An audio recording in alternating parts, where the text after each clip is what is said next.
If you've put your clubs away for the winter, it's time to get them back out. There's no need to stop thanks to Double Eagle Golf. Double Eagle is home to Lincoln's best indoor golf simulators. It's perfect for every level of golfer, with everything from casual games for the kids to hyper-realistic simulations of some of the best courses in the world. And the best part, no matter what the weather's doing outside, it's always golf weather inside. See for yourself. Double Eagle Golf, just 5 minutes from downtown at the Kinetic Sports Complex on West O Street. Tune in to the Teammates Mentoring Hour each Wednesday from 6 to 7 p.m. on 93.7 The Ticket. Hear stories from the program started by Tom and Nancy Osborne and how it's changed mentors and mentees' lives and how you can be involved. The Teammates Mentoring Hour, Wednesday nights from 6 to 7 o'clock on 93.7 The Ticket and theticketfm.com. Hey, it's Nicklin Hames from Nebraska Volleyball. I hate wasting time in practice, and I want to help you stop wasting your time when you're looking for an electrician. High Electric has been serving the area for over 30 years for both residential and commercial properties. They are experts in everything like remodeling, new additions, hot tub installation, and more. And they take jobs from Beatrice to Omaha and all towns, big or small, in between. Call them today at 402-466-6606 or learn more at high-electric.com. 93.7 The Ticket, Fox, KFXL weather. Brought to you by Bryant Air Conditioning, Heating, Electrical, and Plumbing. We should reach a high of around 33 by early this afternoon, but a cold front moving through by the middle of the afternoon will lead to falling temperatures and north winds gusting over 20. Tonight, we'll see partly cloudy skies with a low down to around 5. Mostly cloudy tomorrow with a high of around 30. That's a check of your forecast. I'm meteorologist Tim Wright for 93.7 The Ticket and theticketfm.com. This is Lincoln's home for sports talk on the FM dial. Also online at theticketfm.com. On the internet, KNTK FM Firth, 93.7 The Ticket. This is On the Block with Strick and Austin. Nebraska Basketball Hall of Famer and 9-year NBA vet, Eric Strickland. Strickland for three! And you're going to go out of here as the Big 8 tournament champion. Coming at you live from the heart of Lincoln, America. On air and online at theticketfm.com. Brought to you by Mary Ellen's Food for the Soul. This is On the Block with Strick and Austin. Hold up.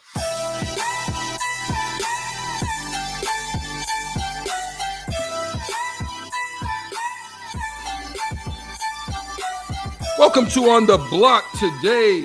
E. Strick and Austin joining you. Strick, muted. Oh. There we go. We got you. Okay. Thanks for joining us on the block today, E. Strick, Austin Orman.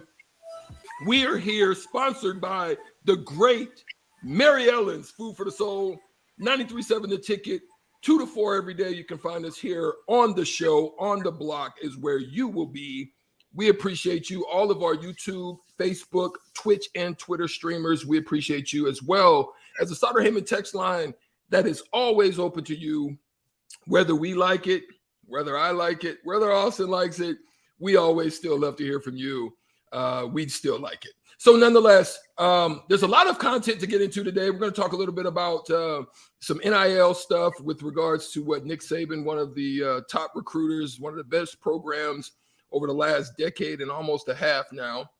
And we'll get into a little bit of some controversy potentially of what's going on out there with the Iowa Hawkeyes across the border, across the river, the Missouri, and some things that are happening there at their program with regards to men's basketball and the Fighting Illini.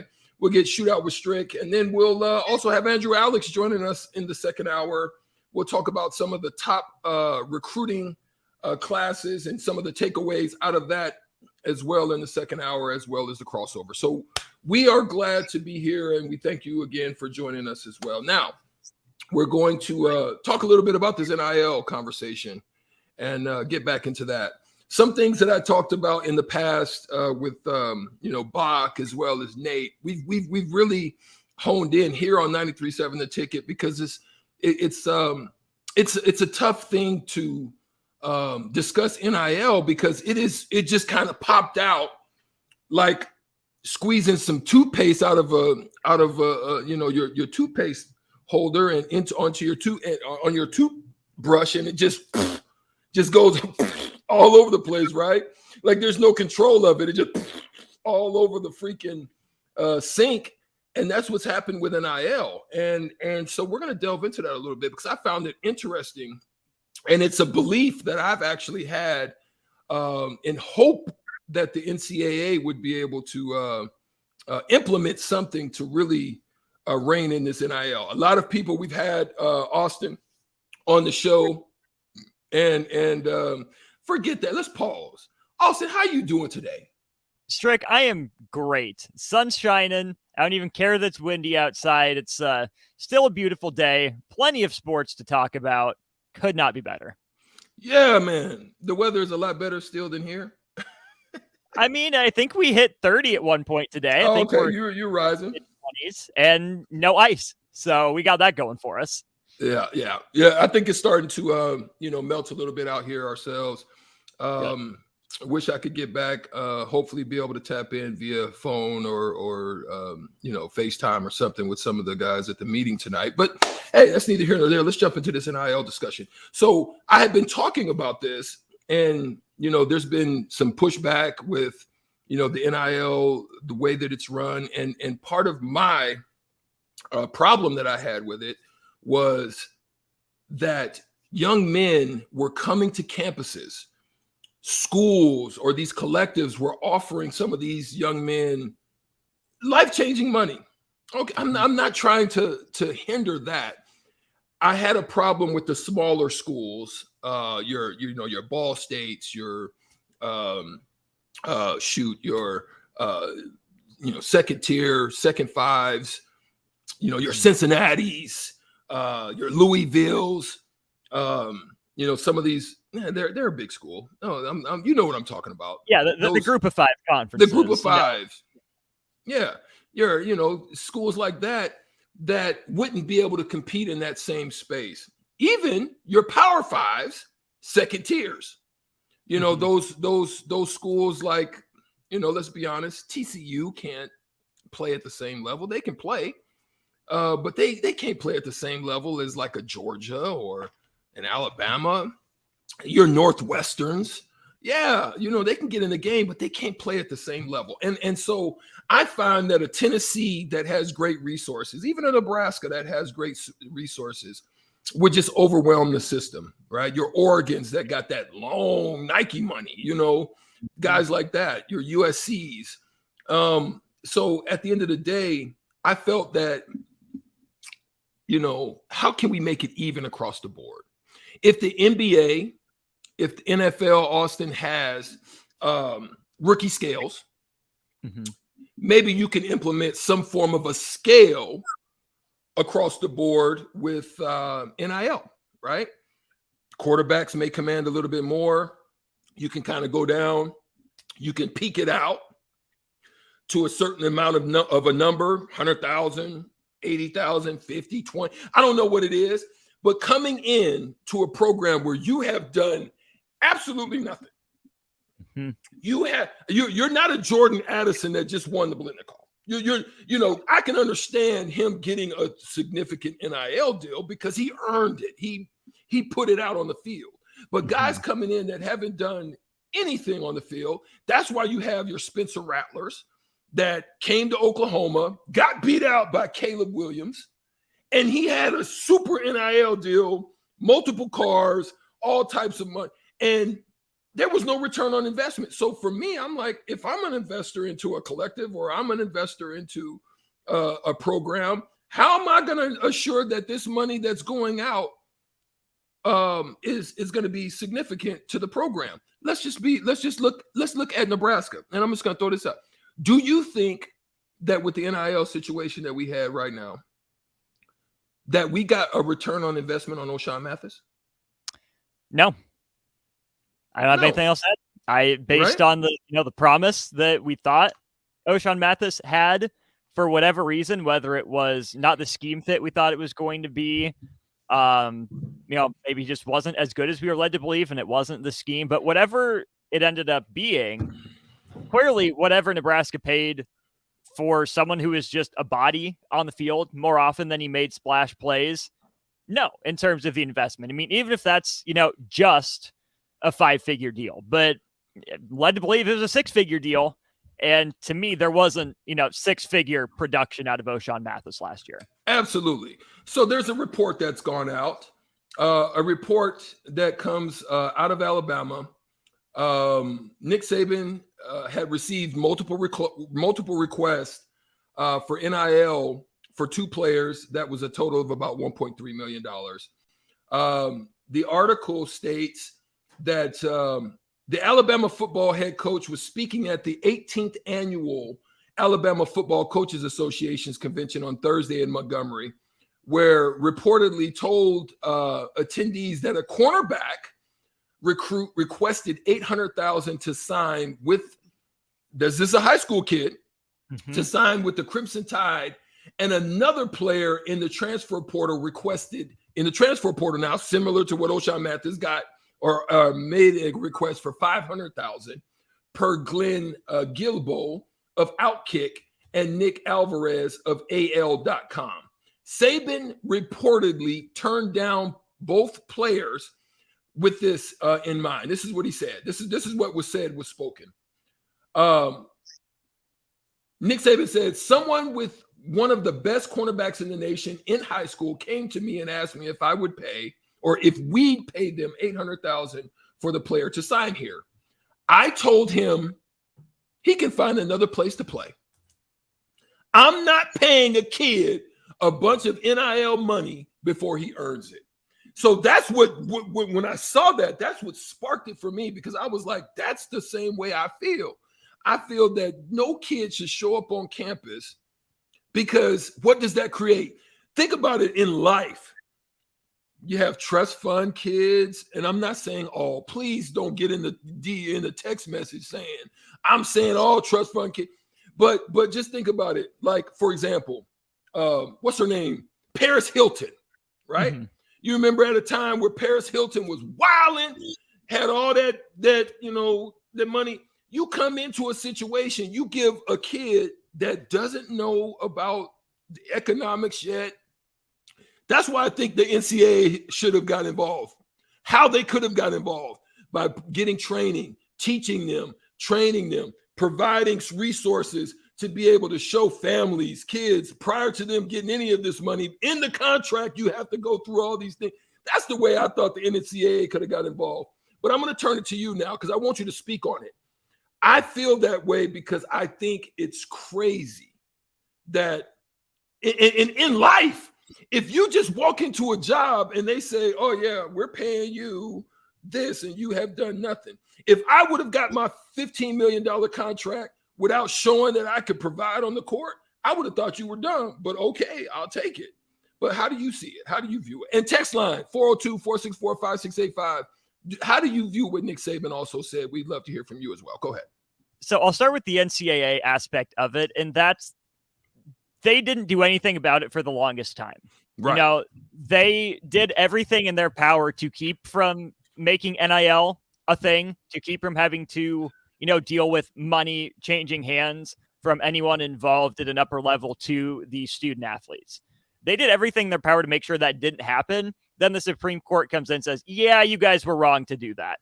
And instead of, the NCAA kind of seeing the writing on the wall, or heaven forbid, being proactive about the issue that arose, and I didn't, kill the NCAA, but took down a lot of their business model of the way things were run, led to a seismic change. Instead of the NCAA doing anything about it, they did everything in their power to maintain the system. They had every opportunity to set up a system. Now, I know there's not a lot of trust in the NCAA. The system they set up might not have been good, especially probably wouldn't have been good right at first. But imagine, Strick, if we were having this conversation, back even 10 years before you got to campus, if there would have been some rules in place at that point that the NCAA could be workshopping. So by the time we get to when you play into the 2000s, into, now in 2023, we could have a better system in place. But instead, we're figuring this out at a time in college athletics where, we have the first billion with a B TV deal, for the Big Ten. The SEC's making how many hundreds of $1 million on their TV deals. There's never been more money in college sports, and the NCAA is just now trying to wrap its head around, hey, how do we make sure the athletes get a chunk of this? Because they tried to keep it from them for so long. So Yeah. I think the NCAA is in a lot of ways at fault for not being so proactive, but I can't blame them for not looking ahead because they were allowed to get away with the system the way it was for so long. When it comes to, that high school recruit specifically, that high school cornerback asking for $800,000, that to me is short-sighted in a lot of ways, especially if you're looking at Alabama. It's one thing if you're going to a program that, doesn't have Alabama's track record. It's just, college X, college Y. I don't know what my pro prospects are. Maybe I'm not sold on the NFL, but hey, I like football, so I'll give it a shot. Maybe I'll become good enough. If Alabama's recruiting you, and if you want to go to Alabama, to me, it's short-sighted to ask them for that money up front. Because if you go to Alabama, if you buy in to the culture, if you buy into the work that Nick Saban and his staff ask of you, and you utilize the resources available to you, $800,000 as, a high school senior or a college freshman turns into $8 million on your first NFL contract. $8 million per year, maybe, on your second NFL contract. So, again, I'm fortunate. I'm blessed to not have been in a situation to where I've needed that money right away up front. I don't know what it's like to be, confronted with having that life-changing money, and I don't know what I would do in that situation.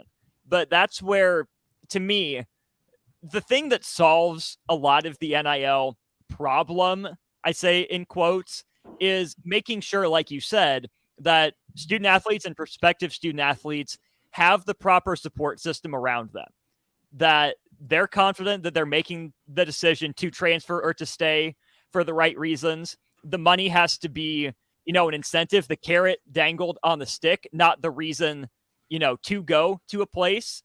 That's why I can't blame O'Shawn Mathis for the NIL deal he got. He did earn it. I'm not.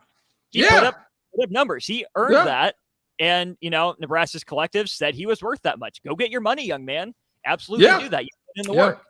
But it's when you're offering that 2 high school recruits to sign, or you're offering that 2 guys in the transfer portal to sign. That to me, again, not having been in that situation, I can't call it a red flag, but I'd rather have guys that, want to earn that money later on, say, hey, let me prove it. And then after they put in the work for a year, they get an all-conference nod, they improve. Then you start sitting down looking at deals rather than, hey, we got this lined up for you, so come play for us. So that's the way that I feel about it too. There's some on the text line. I think it's Scaper. Scaper says that less than 1% of college athletes go pro. Most of the NIL deals probably won't work out. Correct? Possibly. Yeah, they might not. Might work out. Yeah, and that's why I think that you, as a college university, I think you got to set the boundaries. I think if you want a culture that breeds success, or that breeds winning, or that breeds that you want to be here for a purpose, and like you said, that I'm willing to bet on me. I'm willing to bet on me that when I come here and I compete, because I'm going to be on one of the largest platforms because of who this brand has been built to be, that I'm going to allow myself to earn that. A lot of people are going to go to places. They're going to get that, i.e. Texas A&M. A whole bunch of kids went there for NIL money and didn't get you anything. Why? There's an underlying thing to the why, I think. And I think it's did you really want to be here? Did you really want to be in College Station playing for this program, or are you just playing for the money? Yes. See, professionals understand the difference, but it takes time to build a professional mindset. When you're coming from just being a high school kid that's used to waking up, basically just putting on your clothes, your backpack, getting on a bus or getting in your car that you were blessed to have, and hitting the road. You're used to that. That's been your thing. You get to college to understand the dynamics of responsibility, discipline, all these different aspects you learn through that process. I'm not trying to say that I don't think anybody should get their money. That's not what I'm saying. I think a couple of people said, if it happened to my child, I would be wanting that. No, I come from that thing. I want my kid to go and earn it. I wouldn't take it. If you want to give it to me, okay, I'll take it. I'm with that. I understand that. But yeah, go ahead, Austin. I'll let you. Yeah. So the high school recruit asking for $800,000 to sign, you don't get that right, or I guess that privilege, until you reach actual professional free agency. I know college sports have become more and more professional because of the money involved, but you're really not a free agent in the traditional sense. You're still a recruit. So if it's a recruit asking for $800,000 to sign with Alabama, that tells me their head's in the wrong spot, because Alabama can do so much more for you than you can do for Alabama. You need that Alabama coaching and teaching more so than Alabama needs you. And to that one texter that said, well, if it was your kid that can get $800K, would you tell him to turn it down? I think that's the wrong way to look at it, because the kid wouldn't be turning down $800,000 because it's not the school offering. It's the kid asking for the $800,000. That to me is the key difference. You know, I guess the collective, not the school. This kid is asking the school's collective to pay him $800,000 to sign. That to me, Strick, worries me a little bit. Where, like you said, where your headspace is, right? Exactly. Because now you come with an entitled mindset right off top. Do you come with a work mindset? No, you come with an entitled. Like, you just gave me 8. You know what it is. I don't have to put in the time. Not all kids are like that. Some are bred like that. I'm not bred like that. You know what I mean? I was playing for free at Nebraska. I would have loved NIL at that time. Shoot, I paid from the work that I put on the baseball field that allowed the Marlins to say, yeah, we love you enough. We're gonna. I guess it was NIL.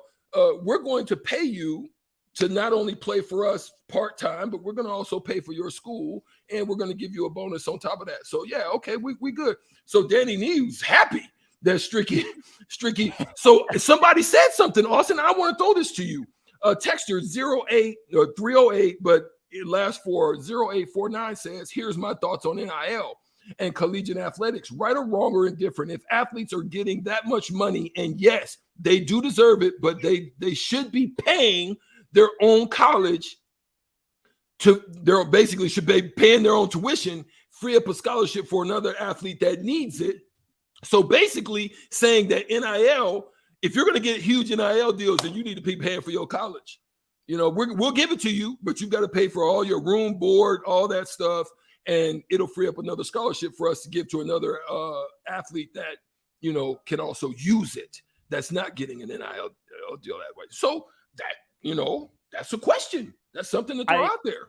Yeah, I see where they're coming from. That's just such a fascinating notion that I hadn't considered.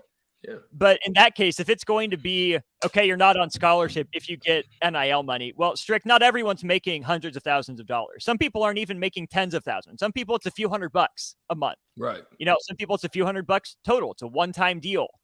So I think you would have to set a threshold for if you're making, you know, more than double or triple the cost of that year's enrollment, then you pay your own way.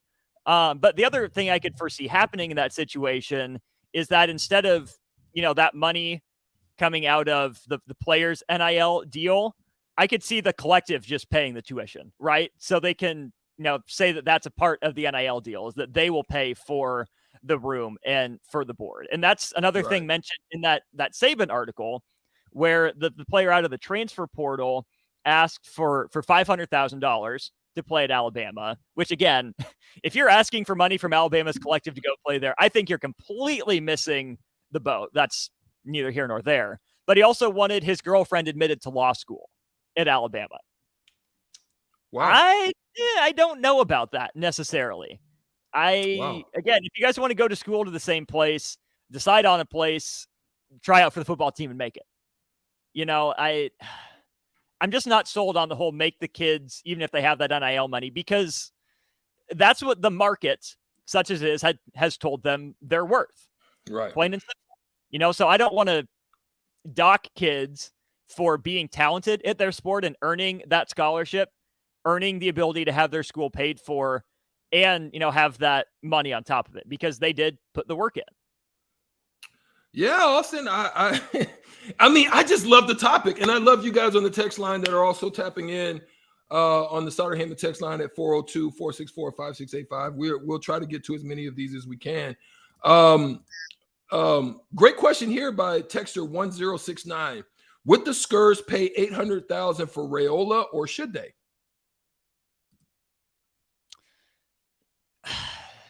You know he's going to get NIL money like crazy, right? See, that's the thing. That's why I think there should be some form of a scale. I think that you should come in and earn it. It's unfortunate. I mean, look at the kid. Gosh, what's his? I don't even want to pronounce there are his two name. situations. There are two At situations. Tennessee. Yeah, the Yamaleva kid. Yamaleva, yeah. $8 million NIL deal, and he's rated lower than Raiola. So if you go based on the market, $800,000, I assume each year, that's a steal. Right. That's Tom Brady taking a pay cut money. Right. Right. And so that's the thing. And this is why I think a lot of programs, a lot of universities are going to lose out. I just don't know. I just don't know if it's a sustainable thing.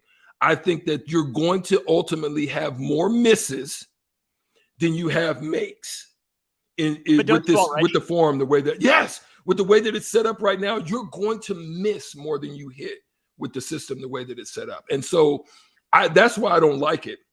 I'm trying to see if we can come up with some form of a middle ground. I'm not part of the NCAA. I just wanted to spark the debate. I just wanted to spark the controversy. I just wanted to spark the conversation. It is a great conversation to make. It's a great place to start. We can either continue with, or we can also delve into some other topics that we do have or have in addition, or we can re-continue it at the crossover. I just think it's a wonderful discussion to have, Austin. I wanted to throw it out there into the wind to see where we're at with it. Unfortunately, we got to take a break right now. We got to pay some bills on the block today. 93.7 The Ticket, theticketfm.com. We'll be right back. Stay tuned. This is Megan Whitaker from the Nebraska golf team. If you've put your clubs away for the winter, it's time to get them back out. There's no need to stop thanks to Double Eagle Golf. Double Eagle is home to Lincoln's best indoor golf simulators. It's perfect for every level of golfer, with everything from casual games for the kids to hyper-realistic simulations of some of the best courses in the world. And the best part, no matter what the weather's doing outside, it's always golf weather inside. See for yourself. Double Eagle Golf, just 5 minutes from downtown at the Kinetic Sports Complex on West O Street. This is Sam Griesel from the Nebraska men's basketball team. I'm here to tell you about my favorite men's store in Nebraska, and that's Gary Michaels Clothiers in Lincoln. When I went off to college, I purchased my suit from them and another when I attended Big Ten Media Day. Their fashion sense, clothing knowledge, and tailoring is unparalleled.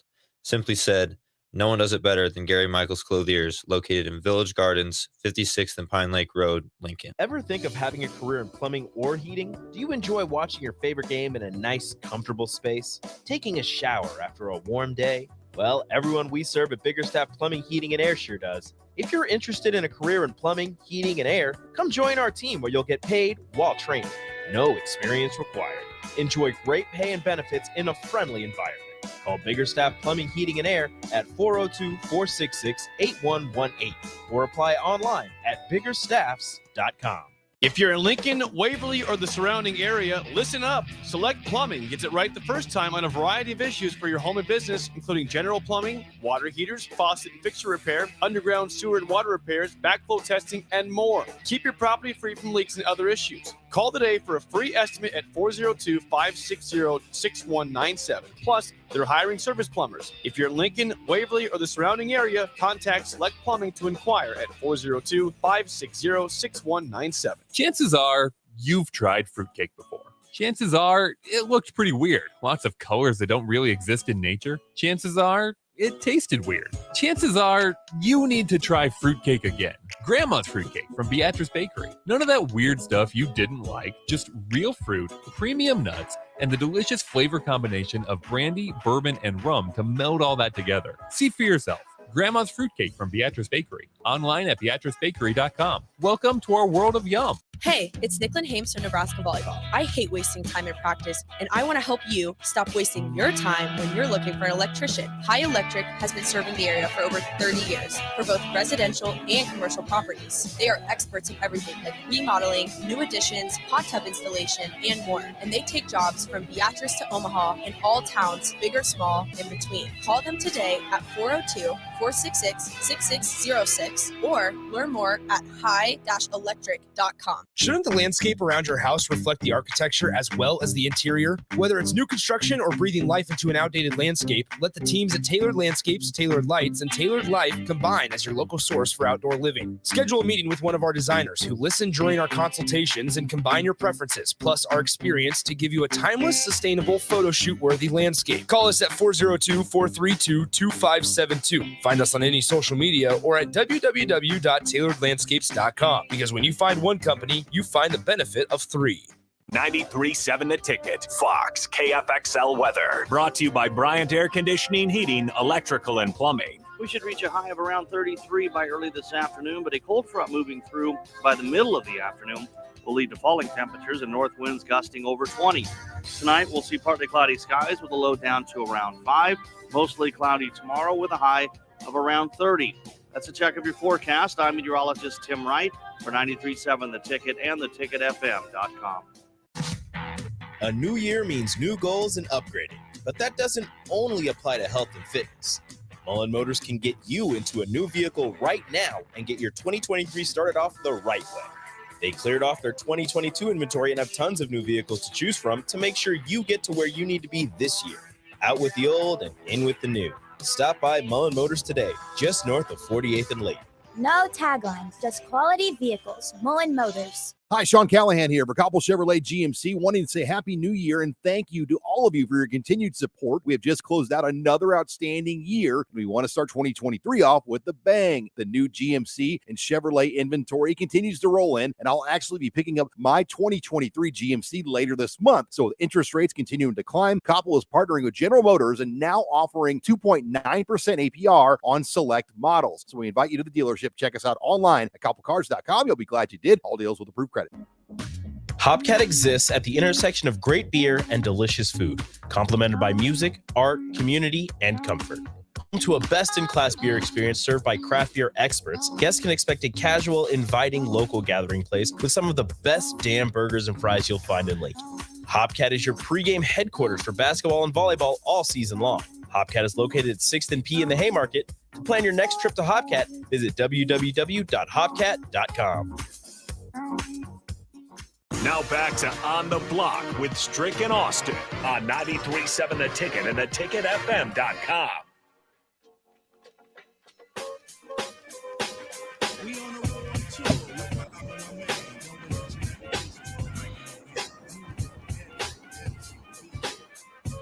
We're back on the block. I'm Strick and Austin Orman.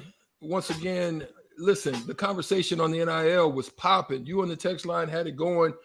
Have a couple of questions we want to go ahead and get to, a couple of topics we want to discuss. Ether After says on Twitch, can't help but to think there is some brand work being done there on Alabama's part, having those stories released. Yeah, I think so.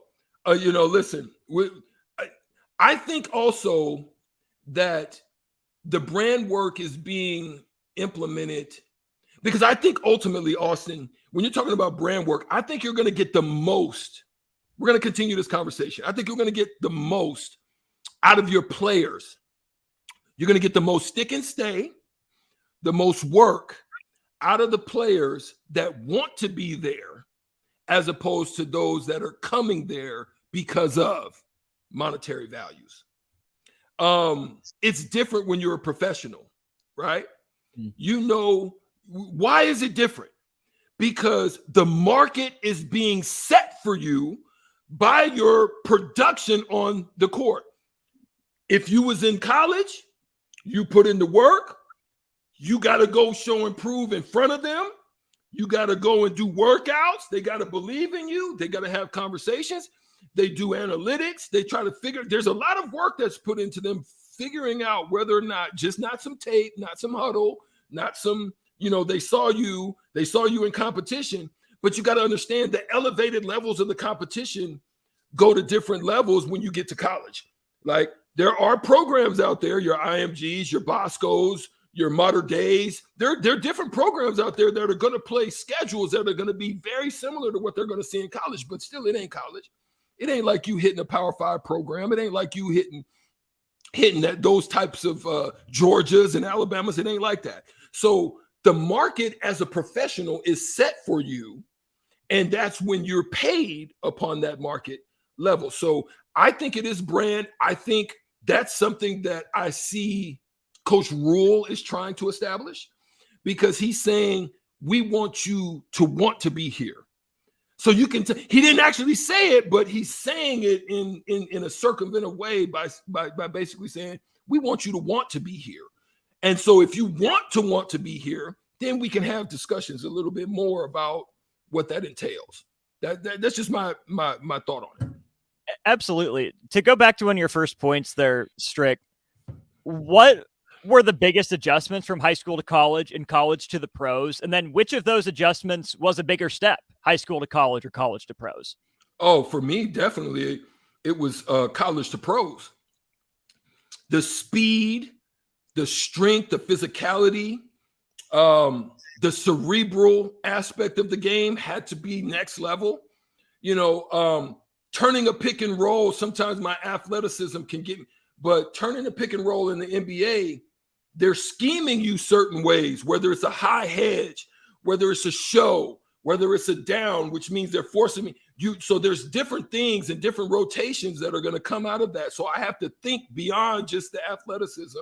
Now that happens in college, but it's just another level because the speed is so much fast. Things have to happen so much quicker. So yeah, that jump was a little bit tough. Now you're talking about an elongated scale of games as well. And you're talking about sometimes one of the worst things I had, Austin, was a 5-game in 7 days. So just think about that. That's with added travel. These kids are playing maybe a couple games a week, maybe. Three at the most. 3 at the most. 5 in 1 week. And it would, and with travel in between. So it's a mental thing when you get to that next level. And I think that's the level that I had to increase from going from college to the pros, was the mental. Now, me in high school, a lot of people don't know. High school, as a freshman, I was 6'2", about 180. As a senior, I was 6'3", 205. I went into college. I went into college ready, baby. I was physically ready. So that part didn't hinder me at any point. It was just developing, knowing how to slow down, understanding changes of pace. It was just different aspects that I had to enhance my game on. The physicality part was no problem. But see, that's different in football because the physicality is dramatically different. Now, there are some kids that are phenomenally athletically gifted and so forth and so on. So they can come in pretty ready, but then it's the speed of the game. But then there's others just as physical as you. You used to dominate because of your physical attributes. But now, wait a second, there's somebody on this other side that's been here. He's a senior. He's seasoned. You trying to come around that edge, and he puts a hand in your chest. You're like, wait a second, that's a little bit different than what I used to feel. So I think that's what the difference is. Another difference that you touched on that I think is key as well is, these kids coming from high school to college aren't professionals yet. They haven't earned that privilege of being a free agent. The other thing too, Strick, when you think about money at the professional level, the NBA and the NFL have salary caps. There's no salary cap in college football. Collectives aren't going out and spending, $220 million on a team like you see in professional sports, right? They're not doing that. But they don't have infinite money either. Not every player is getting an NIL deal. So at the same time that they're not spending that much, look at what A&M did. The numbers they posted for their guys, like Saban was talking about in that article as well. So as a professional, you kind of know the parameters of how much you're working with, right? Based on what your agent and what the team says the salary cap situation is, based on what other guys who have played about your level have made, based on what they project you to be as well. In college, even though there's less money, there are none of those parameters or guidelines. Right. And I think that's kind of an issue in some cases for kids. And I think that's where the NCAA didn't do a good job. Now, as I told you, they've made some changes, and they did some things over the summer. Back in August, they started to put some things in with regards to the transfer portal. I just think that they're not getting ahead of this. left it with a Wild Wild West type of feel, and ultimately, I think they're behind the curve, and it's just really tough to put the toothpaste back into the tube. So there's others like Bo Lever on the text line that says, I agree. He says there's been secret money for a long time. Absolutely. There's no question about it. That has been in the game. It's just now up front and center now that you can do it. It's legal, right, to do it now. And so I agree that they should be, he says, I agree that they should be paying for college. Nyla, I like what Nyla had to say on the text line, Sauter Heyman text line. You'd still have to maintain standard grades. See, that's something to consider too, right?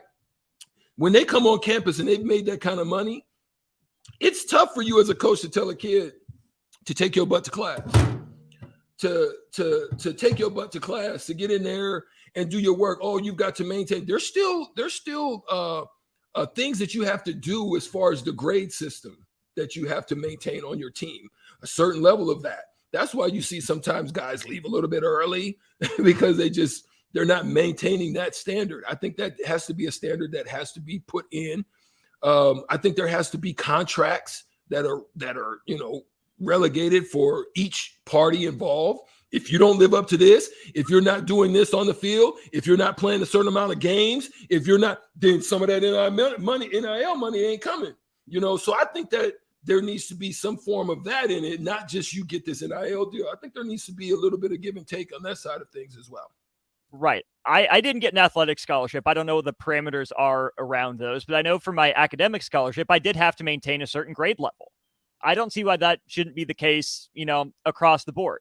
Or even if you say, you don't have to keep it at, a 3.0 or whatever your first semester, first 2 semesters are.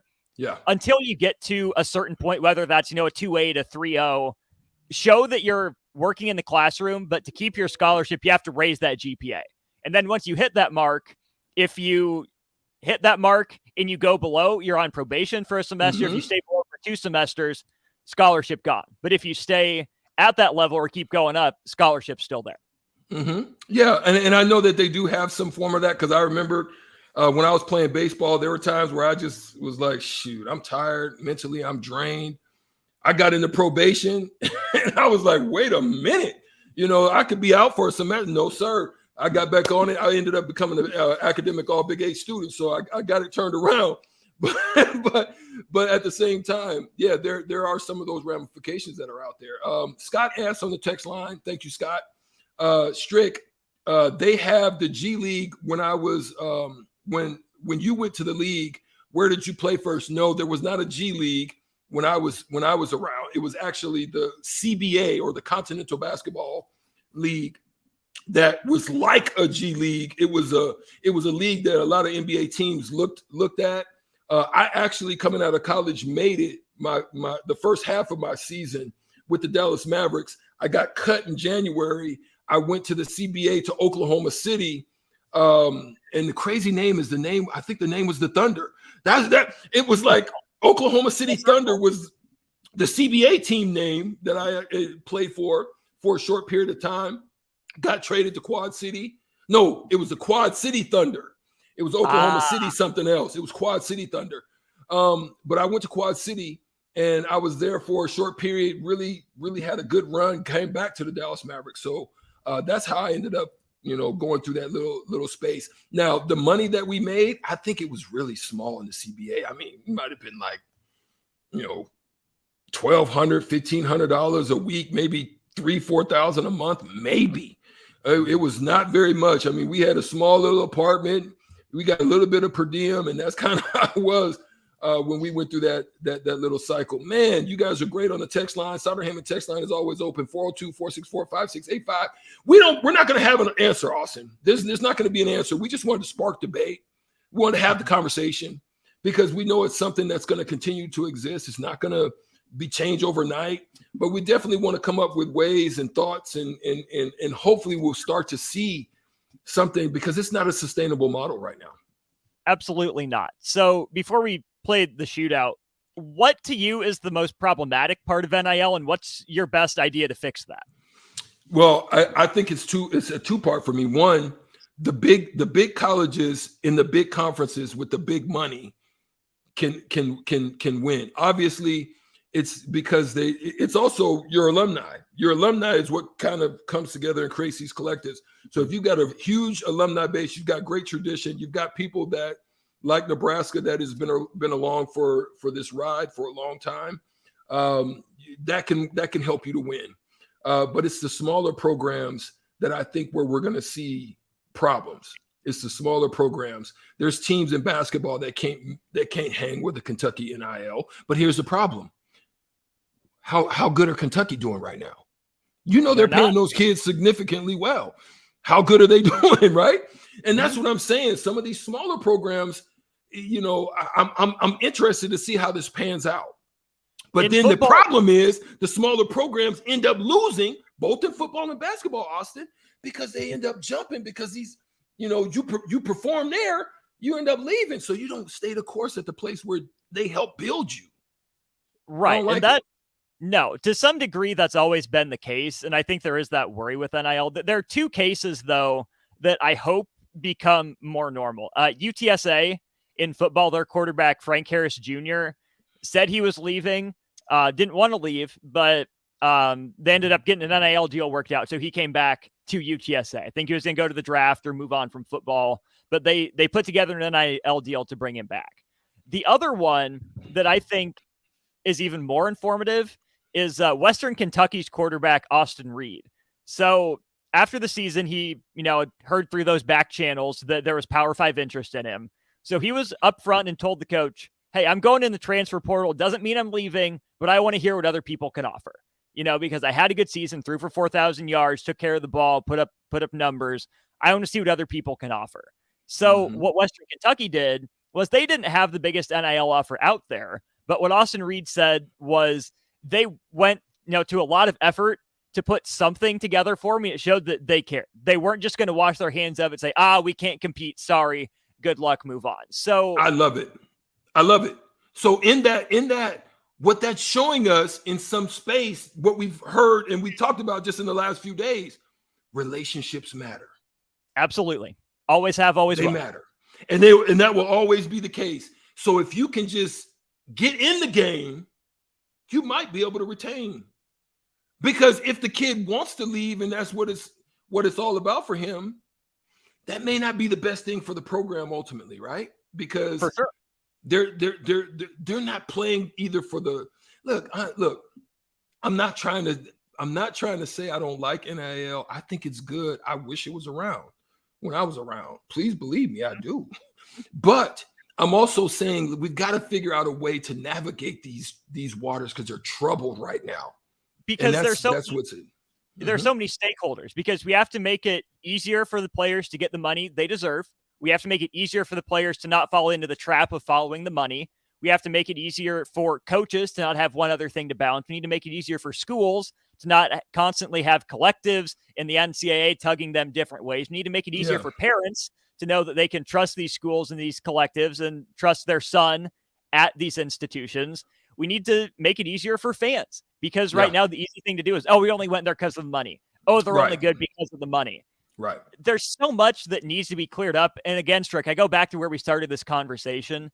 It didn't have to be this messy, but the NCAA messed up by not getting out ahead of it. Yeah. And that's been the problem. It's tough to rein it in now. It's rolling, but unfortunately we got to take a break, man. We can go on and on about this thing. We're going to take a break. We're going to come back and do Shootout with Strick and lock that down. We'll try to be quick about it. Hopefully somebody will come in pretty quickly. We can knock the game out, or we'll just give the stricken away because we've got to get to the next segment at 3:00, which is a good one. Stay tuned. 93.7 The Ticket. We are on the block. We'll be right back. Are you tired of the same old entertainment options? How about something that's truly fun for both kids and adults? Nebraska Knockerball, the new place to go for your private and corporate parties. Step inside one of their inflatable spears and let out stress in a healthy form of exercise. Or try the human foosball, foot darts, yard pong, giant beer pong, basketball Connect 4, and much more. Nebraska Knockerball, specializing in physical, engaging fun. Call Nebraska Knockerball today at 402-460-8724 to learn more or book a reservation now. Hi, this is Kurt, your shop manager at A1 Automotive here in downtown Lincoln. My promise to you is this: you won't find another automotive repair facility that genuinely cares about you and your vehicle. Our service is outstanding and our customer service is better. Please give me a call for all your automotive repair questions and needs. Call me at 402-477-4660. We were built on small town values, and that shows in how we treat others. A1 Automotive, always honest answers. James Enterprise Incorporated, that company that hauls your gravel, rocks, and material for your farm or construction site, says thank you to the people of the healthcare community for putting yourself in the way of danger to save the public. That is what it means to be a hero and to build a beautiful legacy. This message brought to you by James Enterprise Incorporated. For all your hauling of rock, gravel, and materials, call them at 402-432-6740. That's 402-432-6740. Steve's Garage Doors and Services is under new management, but has the same great service as before. If your current garage door seems outdated or isn't working properly, call their new number at 402-480-2840 to schedule service or get a new door ordered. Steve's can repair most types of garage doors and can always point you in the right direction to get the job done. Give Steve's Garage Doors and Services a call today at 402-480-2840. That's 402-480-2840.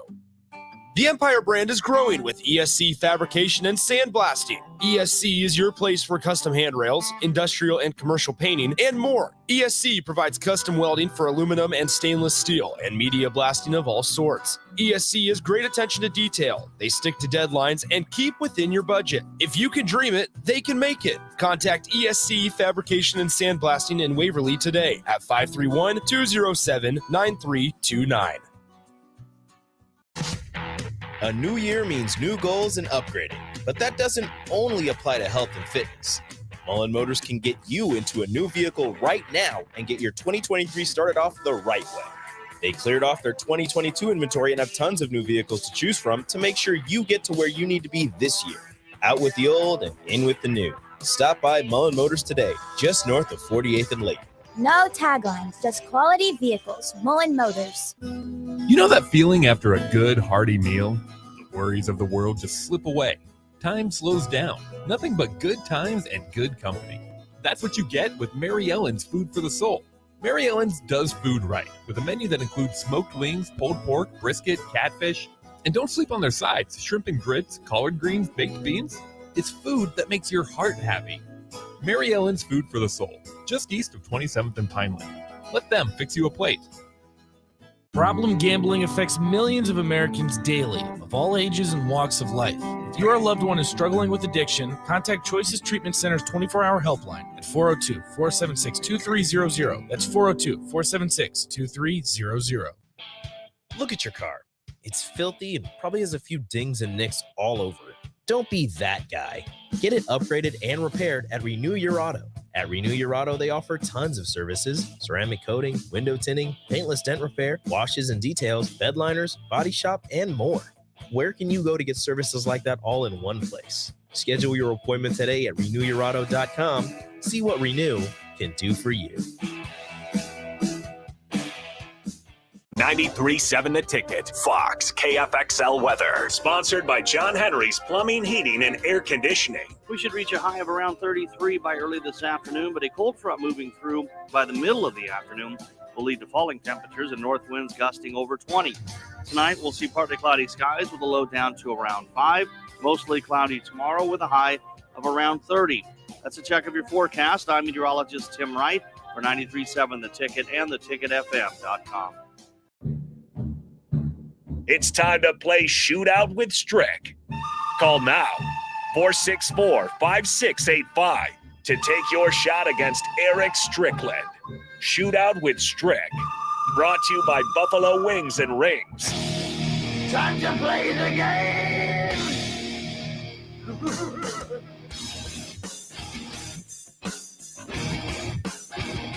That is right. Time for the shootout. 464-5685. Rather, if you want to play shootout with Strick, the category we have more nicknames of arenas or fields in this case. We did college basketball arenas yesterday. We're doing college football today, Strick. So, do you know where college football teams play?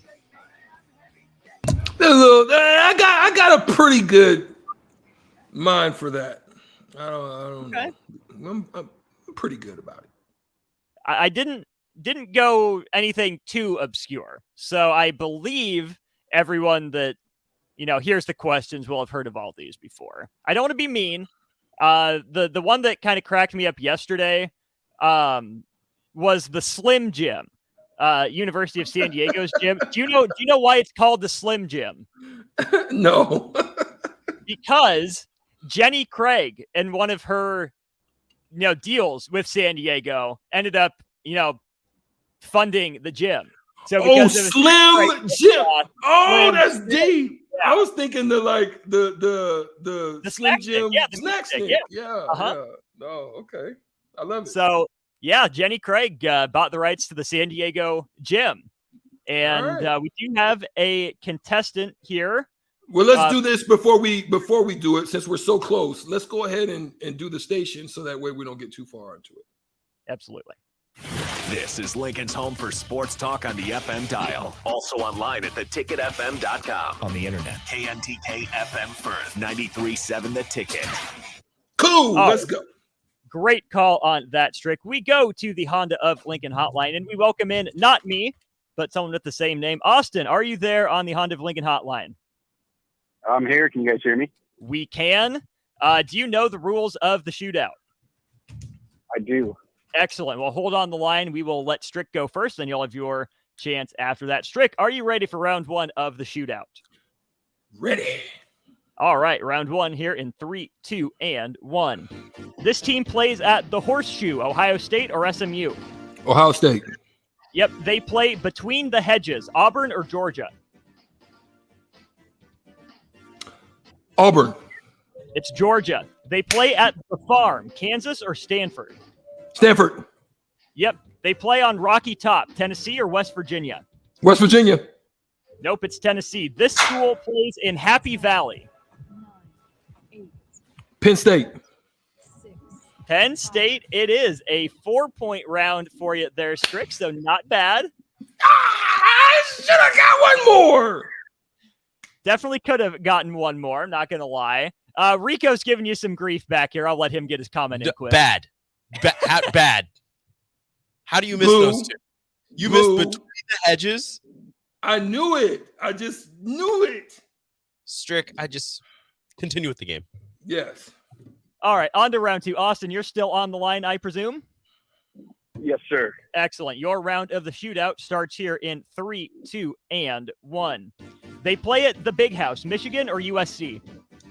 Michigan. Yep, they play at the Rose Bowl, Cal or UCLA? UCLA. Yep, they play at the Bounce House, Central Florida or Memphis? Memphis. Nope, it's Central Florida. They play in the Swamp, Florida or Florida State? Florida. Yep, this school plays in front of Touchdown Jesus. Notre Dame. Notre Dame it is. We don't even need to play out the rest of the sounder. Boom shakalaka. Finish him. Give me a hell yeah. I said give me a hell yeah. Austin, congratulations on the win. You did it in plenty of time. No need to even worry about the shot clock. Congrats on the win. Thank you much.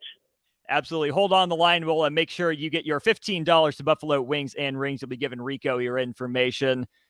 5 points and 4 points, Strick. That's one of the higher scoring rounds we've had of the shootout here recently. Man, dang. I knew it was one. And, the crazy part is I'm from Auburn, and how did I miss that? I watched Bo Jackson get busy in just Jordan Hare Stadium. It is Jordan Hare. You know it. Gosh, dang it. Okay, it's the game. Game pressure. It's a thing. It's real. It's real. It's real. It is. Well, let's move on to hour two. We can put this behind us. We can move on to hour two. Andrew Alex coming up at the bottom of the hour, so look forward to that when On the Block comes back at you for hour two. A new year means new goals and upgrading, but that doesn't only apply to health and fitness. Mullen Motors can get you into a new vehicle right now and get your 2023 started off the right way. They cleared off their 2022 inventory and have tons of new vehicles to choose from to make sure you get to where you need to be this year.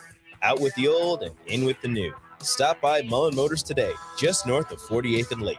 No taglines, just quality vehicles. Mullen Motors. Start your Sundays off right with Jeff and Nicole Essink on Fitness Fanatics. Jeff and Nicole discuss health and wellness, how to achieve fitness goals, and more through the life of gym owners and gym goers. It's Fitness Fanatics from 9 to 11 a.m. on Sundays on 93.7 The Ticket and theticketfm.com. Working at Continental in Lincoln isn't a job, it's a career. And right now they've raised wages again and they're hiring for production operators at $24.11 per hour, which grows to $28.27 per hour within 3 years. Skilled trade positions now start at $32.76 per hour with opportunities to make more based on certifications. Continental also has salary jobs available and great benefits, plus medical and prescription costs at very low premiums. Dental, vision, and life insurance are offered at no premium cost to the associates, with increased bonuses and vacation for new hires. To learn more or to apply, go to continental-jobs.com with keyword Lincoln. Come work at Continental today. Bagels and Joe is celebrating 30 years of business this year. With 4 Lincoln locations and 1 in Seward, there's more options for your favorite breakfast spot in town. And don't forget the Joe card for unlimited drip coffee for just $8.95 per person per month.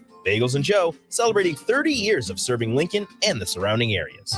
Your home should not be a zoo to unwelcomed animals. Let the experts at Bats to Rats take care of those problems. Dane has been a leader in wildlife and pest management and prevention in Lincoln and the surrounding area for 15 years. He can help you get rid of bats, rodents, and anything else. Whether it's residential or commercial buildings, schools, apartments, or churches, they're always a phone call away. Call today at 402-310-0904 or visit batsterats.com. Bats to Rats Wildlife Control and Prevention. Ever think of having a career in plumbing or heating? Do you enjoy watching your favorite game in a nice, comfortable space? Taking a shower after a warm day? Well, everyone we serve at Biggerstaff Plumbing, Heating, and Air sure does. If you're interested in a career in plumbing, heating, and air, come join our team where you'll get paid while training. No experience required. Enjoy great pay and benefits in a friendly environment. Call Biggerstaff Plumbing, Heating, and Air at 402-466-8118 or apply online at biggerstaffs.com. Action Plumbing, Heating, Air, and Electric is the call I make when I have a need for plumbing services. Whether it's for my home or office, if I need a repair to a water heater, softener, or even my garbage disposal, I know I can count on Action to help. In one simple call, their amazing customer service team promptly schedules a service call, often getting to my needs within a day. Action delivers honest quality services we can count on. To learn more, visit actionlincoln.com. Tune in to the Teammates Mentoring Hour each Wednesday from 6 to 7 p.m. on 93.7 The Ticket. Hear stories from the program started by Tom and Nancy Osborne and how it's changed mentors and mentees' lives and how you can be involved. The Teammates Mentoring Hour, Wednesday nights from 6 to 7 o'clock on 93.7 The Ticket and theticketfm.com. Shopping for new flooring is different today. Getting your questions answered, making the right selection, getting the best value, and installed quickly and professionally. Visit ostreetcarpet.com or shop our store. We'll answer all your questions and help you make the right choice. You'll be enjoying your new floor in just days for less than you'd pay elsewhere. Carpet, vinyl, wood, laminate, tile, and area rugs. We've got it all. O Street Carpet. 1732 O Street. Family owned and operated. Always the best value. The Ticket Water Cooler. What should the expectation be for a team that's gutting half of it and you're replacing it with guys obviously that you like long-term and some short-term that you think can help right away? But this is a roster flippening. This is something that you would do if you're thinking about 3 or 4 years down the line, and they're building the program, not building the 2023 season. I would say you'll hopefully see improvement on all 3 sides of the ball because you're going to have so many new faces, new names, new numbers. It's going to be really fun. This is On the Block with Strick and Austin. Nebraska Basketball Hall of Famer and 9-year NBA vet, Eric Strickland. Strickland for 3! And you're going to go out of here as the Big 8 tournament champion. Coming at you live from the heart of Lincoln, America. On air and online at theticketfm.com. Brought to you by Mary Ellen's Food for the Soul. This is On the Block with Strick and Austin. Hold up.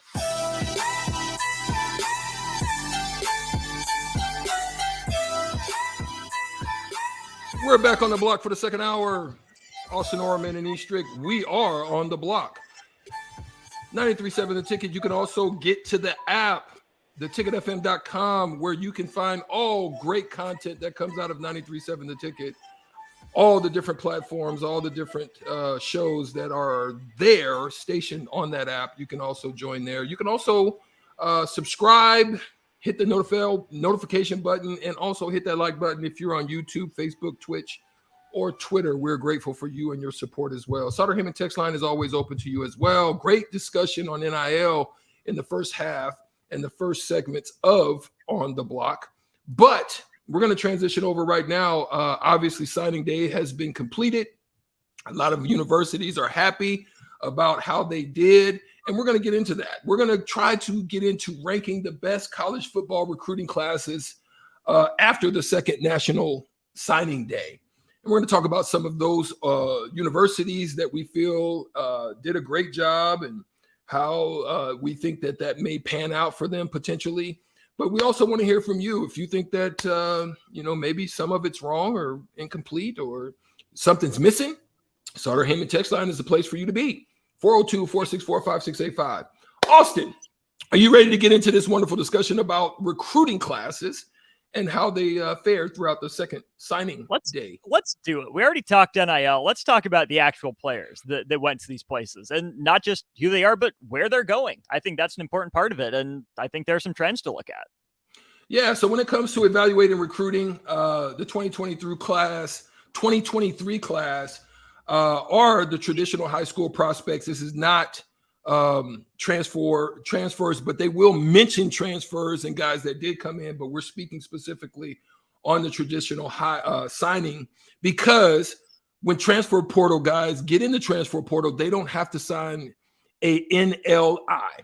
So don't get that confused with NIL. They don't have to sign a national letter of intent. They only have to register, and they just have to basically get on campus at that point. So we're going to talk a little bit about that. Let's start with Alabama. Some would say that their best recruit in this signing period was their offensive tackle, Caden Proctor. They also had a significant transfer out of tight end at the tight end position from CJ Dupree out of Maryland. So, the consensus top-ranked class in Bowl subdivision contains a whopping 8 5-star prospects and 18 4-year signees ranked inside of the nation's top 200 recruits. That's Alabama. The biggest of that, they feel, is Proctor. So, how do you view this recruiting class? How do you think they did? They have a 2-sport star also in Nicholas Harbor, who ended up picking South Carolina. And so there's a lot of, you would think that they would have fallen short. What I'm trying to say, Austin, you would think they would have come up short, being that Saban doesn't take the NIL road and just be just throwing money all over the place. He's just like, yo, you know who we are. You know what it is, what you want to do with it. You coming? I mean, I don't know if he said it like that, but that's how it feels. He said it. So how do you view their recruiting class?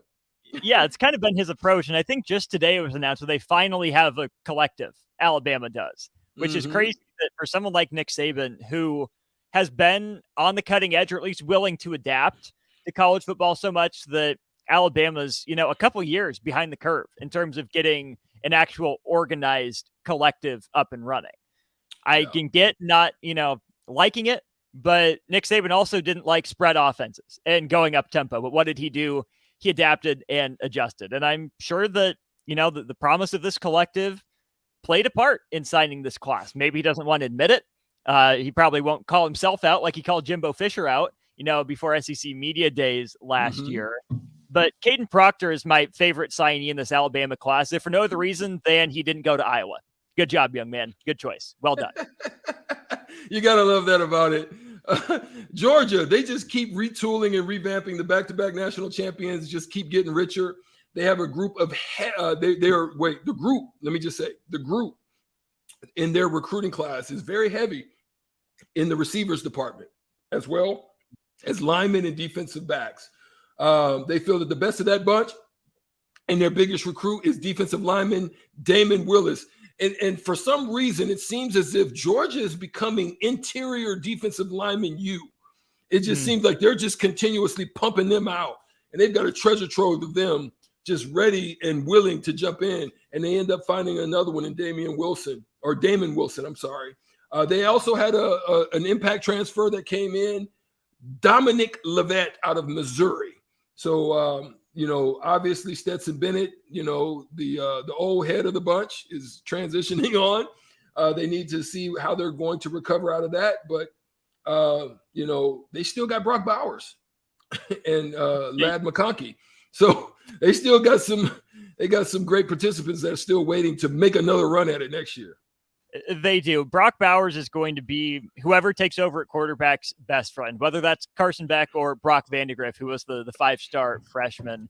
It's curious to see Georgia go so heavy into wide receivers. I'm not going to say that, Georgia doesn't have to, because they're making it work with Lad McConkey, who's no one's idea, of an all-time, college football best player. But a lot of Georgia's production came from the tight ends in Bowers and Washington, in, having Kenny McIntosh at running back. But A.D. Mitchell was fine, didn't do a whole lot in the regular season. Arian Smith, another name you heard, didn't do a whole lot. So if Georgia's able to, find a replacement for Stetson Bennett in one of those guys and add wide receivers on top of that, kind of catch up in terms of the talent in that room, like you see pretty much around the SEC now, against that schedule with an impact freshman receiver or two, watch out for the Dogs again. Kings stay on top. There you go. Hey, coming straight off the block. Austin just dropped it like it was hot.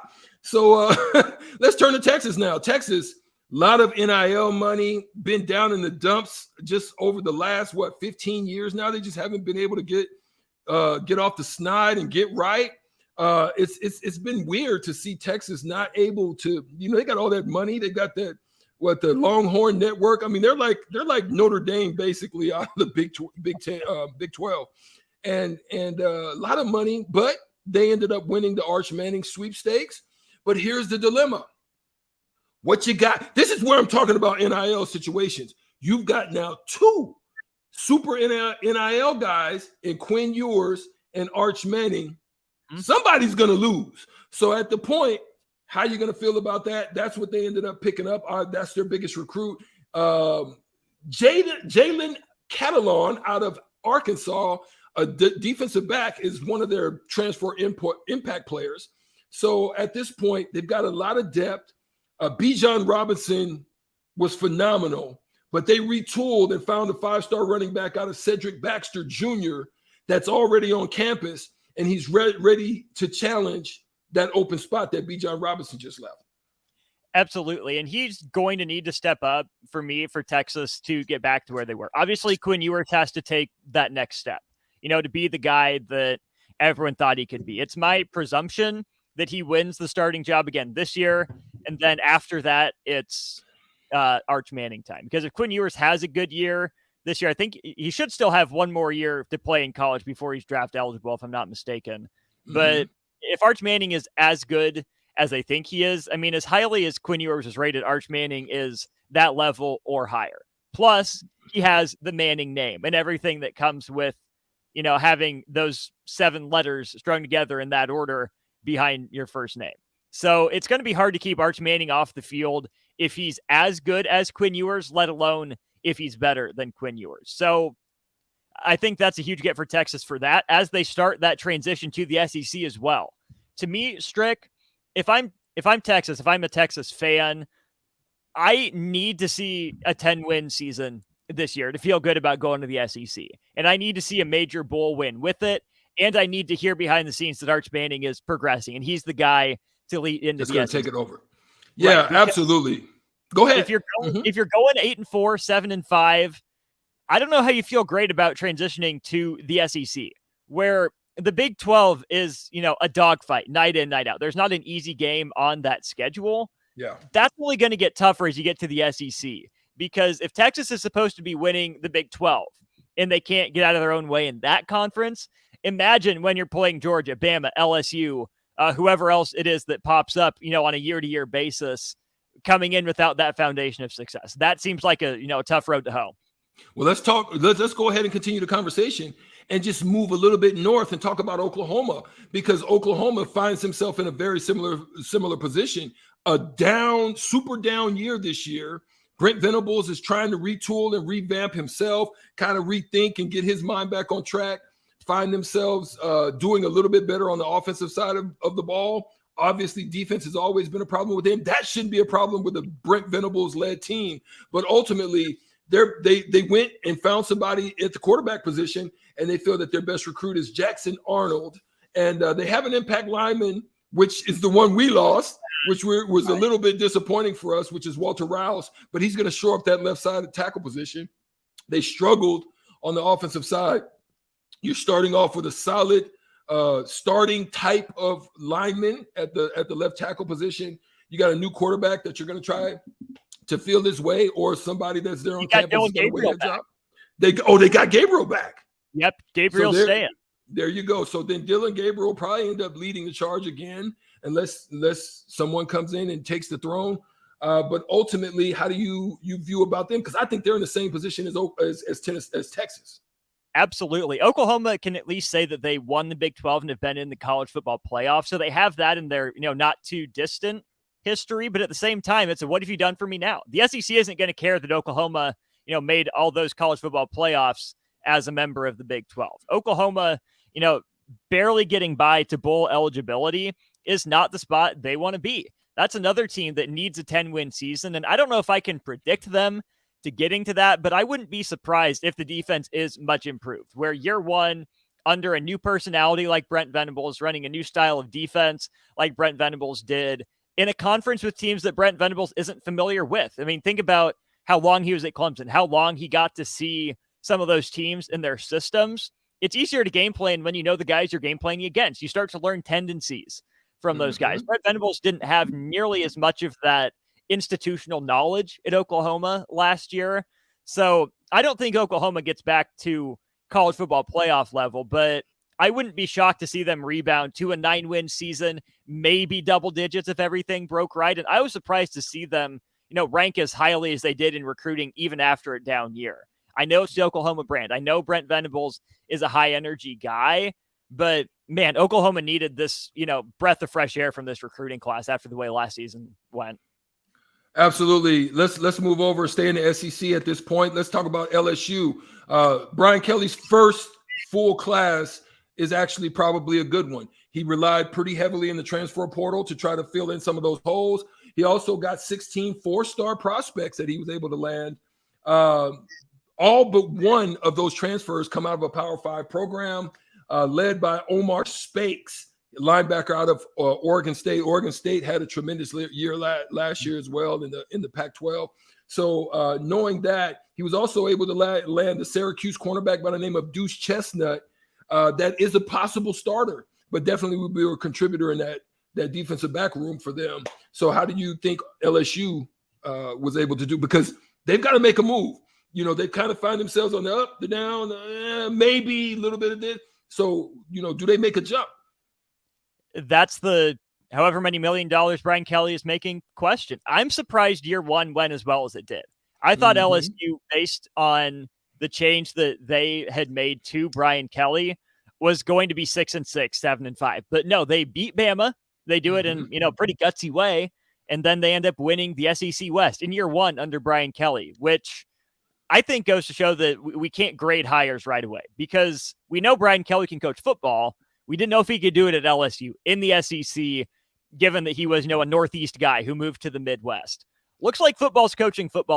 And if you have the talent and you have the ability to connect with your players like it seems Brian Kelly did, then you get kind of, I don't want to call it a magical season, given that they had one of those under Joe Burrow a few years ago, but they exceeded my expectations. And to be in the top 5 for recruiting, LSU, I think, still has some of that cool kid swagger to them. So it should never be hard to recruit to that place that loves football like it does, with a coach who's had the success Brian Kelly has. So I'm a little surprised to see them in the top 5, but the more I think about it, I probably shouldn't be surprised. Oh, okay. Moving on. Let's move over to the Big Ten. Let's talk about Ohio State. Very disappointing into the season for Ohio State. Think they feel that they, should have had one or a run at one. They're coming back. Ryan Day was on the hot seat at one point. There was a lot of people that was calling for his head. Is this a year that he has to put up or shut up? Or is you think he's okay? Landed a pretty good recruiting class again. Wide receiver Brandon Ennis is one of the guys that they're going to be looking to try to emerge. They had great receivers, your Smith and Jigbas, Harrison Juniors. I mean, they've continued. Yeah. So they've continued to put them in and put them out and move them on into the NFL. Jahad Carter out of Syracuse. Syracuse just had a lot of exodus of some of their top players, and he's one of them. Finds his way at Ohio State as a defensive back. So what do you think about this team at this point? Put up or shut up sounds about right for Ryan Day, given the stakes around Ohio State football. For a handful of years there, they were the unquestioned bully of the Big Ten. Michigan, could have good teams, but never really put up a fight or just found a way to lose the game against Ohio State.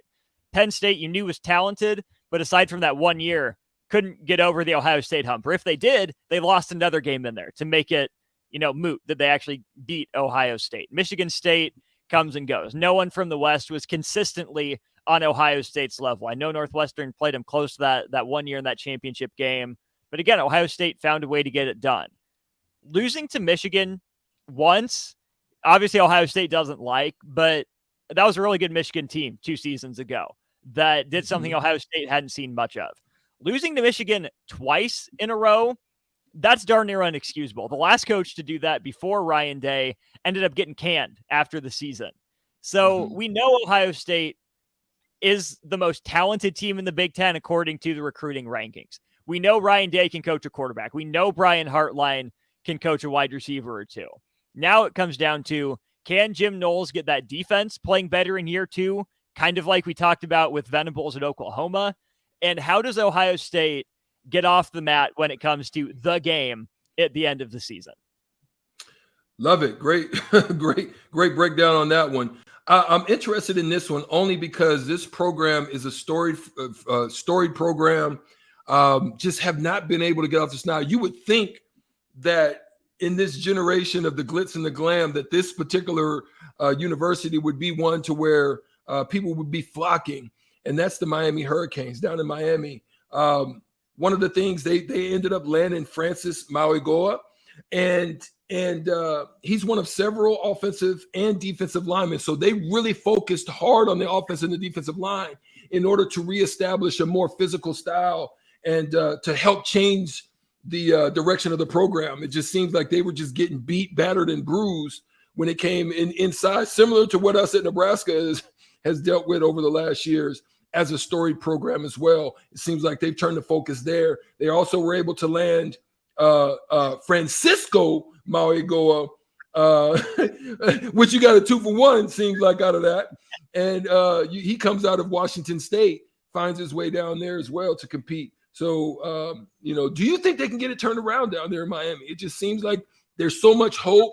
There's so, they're each year they think they're on the get back. The conference isn't like a crazy dominated conference. Clemson was kind of on the, and they still couldn't emerge out of the ACC. Where do you see it?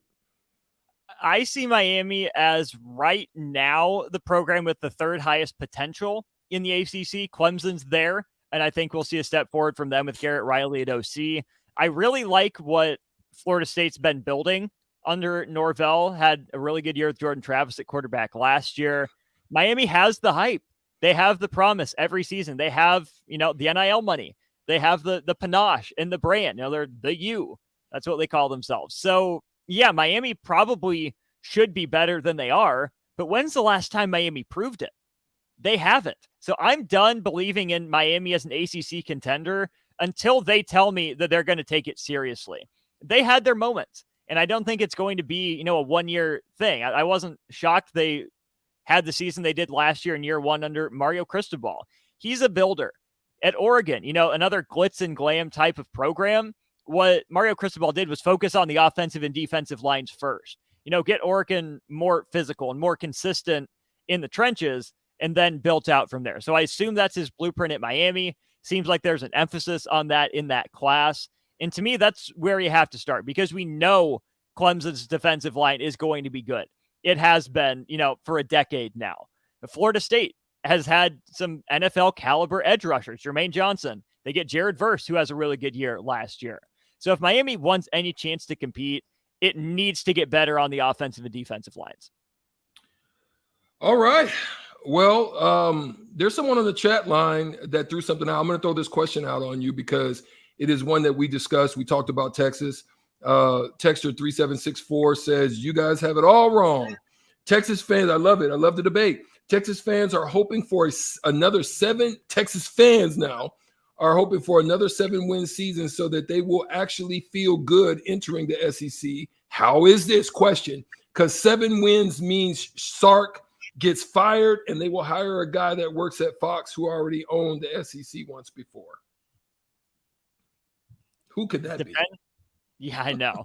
Depends on if you take the unnamed Fox analyst at his word when he recently said he had, quote, no desire, end quote, to get back into coaching. He did the whole retire, unretire thing once before. I think generally he's solid on TV. And I can understand how, given his health issues, that would be, better for him, where he can be in a studio or travel, once the weekend, do the prep at his own pace, what he needs to do instead of the day-to-day grind of college coaching. I'm sure he'd be good at Texas. I don't think he's out of touch. I don't think he's lost it, but maybe he is actually going to be true to his word and stay out of coaching, in which case, yeah, Texas might be looking for a coach after another 7-win season. I don't think Sarkisian's done a bad job. He just hasn't lived up to Texas standards, which I don't know if those are realistic anymore either, but that's a conversation for a different time. Well, great stuff from my partner, Austin. Great insight, great wisdom. Thanks for laying out the groundwork. But we've got to take a quick break because we've got Double A coming on. We may continue some of this conversation with him and see what his thoughts are on some of the topics that we discussed, some of the universities that we discussed, and maybe even add a few more to the conversation. But we've got to take a quick break right now. We're at 93.7 The Ticket, and we're on the block. We've come back with Andrew Alex right after this.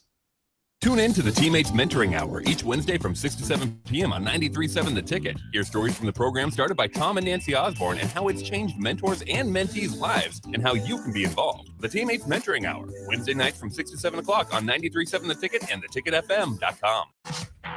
A new year means new goals and upgrading, but that doesn't only apply to health and fitness. Mullen Motors can get you into a new vehicle right now and get your 2023 started off the right way. They cleared off their 2022 inventory and have tons of new vehicles to choose from to make sure you get to where you need to be this year. Out with the old and in with the new. Stop by Mullen Motors today, just north of 48th and Lake. No taglines, just quality vehicles. Mullen Motors. Vershawn Jackson for Brandt Excavating. Brandt's been in business for 29 years, and they specialize in a variety of things. If you're looking for someone to get the job done in precision demolition, excavating, trucking, mass grading, and site prep, Brandt is the place to call. To set up a quote or learn more, call Brandt Excavating at 402-474-4113 or go to Brandt.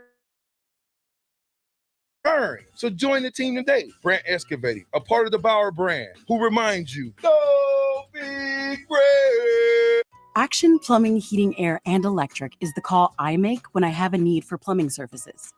Whether it's for my home or office, if I need a repair to a water heater, softener, or even my garbage disposal, I know I can count on Action to help.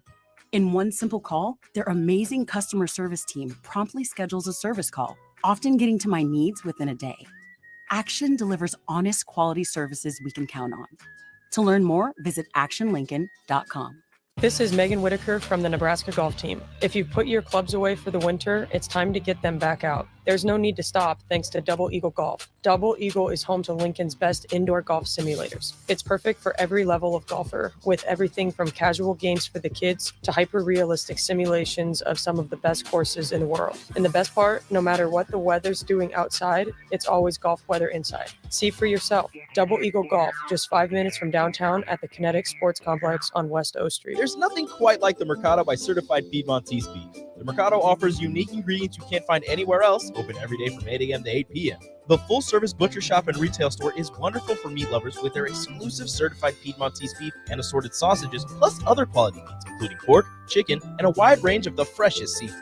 Plus, every Friday from 11 to 2, the Mercado serves up the best lunch in town on their Friday Feast menu. Stop in at the Mercado today at 84th and Havelock or visit their website at cpmercado.com to see current deals. Gentlemen, Valentine's Day is just around the corner. Don't be that guy running to the store for flowers and a card on your way home. Hey, Rick Heyman here from Sartor Heyman Jewelers. We have great Valentine's gifts. $99, we'll throw in a free bouquet of a dozen roses. Give her what she really wants this year and let us do the rest. Sartor Heyman Jewelers, your hometown jeweler since 1905 in Lincoln and Grand Island, online at sartorheyman.com. Shouldn't the landscape around your house reflect the architecture as well as the interior? Whether it's new construction or breathing life into an outdated landscape, let the teams at Tailored Landscapes, Tailored Lights, and Tailored Life combine as your local source for outdoor living. Schedule a meeting with one of our designers who listen during our consultation to give you a timeless, sustainable, photo shoot-worthy landscape. Call us at 402-432-2572. Find us on any social media or at www.tailoredlandscapes.com, because when you find one company, you find the benefit of three. Hopcat exists at the intersection of great beer, complemented by music, art, community, and comfort. Home to a best-in-class beer experience served by craft beer experts, guests can expect a casual, inviting local gathering place with some of the best damn burgers and fries you'll find in Lincoln. Hopcat is your pregame headquarters for basketball and volleyball all season long. Hopcat is located at 6th and P in the Haymarket. To plan your next trip to Hopcat, visit www.hopcat.com. 93.7 The Ticket, Fox, KFXL weather. Brought to you by Bryant Air Conditioning, Heating, Electrical, and Plumbing. We should reach a high of around 33 by early this afternoon, but a cold front moving through by the middle of the afternoon will lead to falling temperatures and north winds gusting over 20. Tonight, we'll see partly cloudy skies with a low down to around 5. Mostly cloudy tomorrow with a high of around 30. That's a check of your forecast. I'm meteorologist Tim Wright for 93.7 The Ticket and theticketfm.com. Now back to On the Block with Strick and Austin on 93.7 The Ticket and theticketfm.com.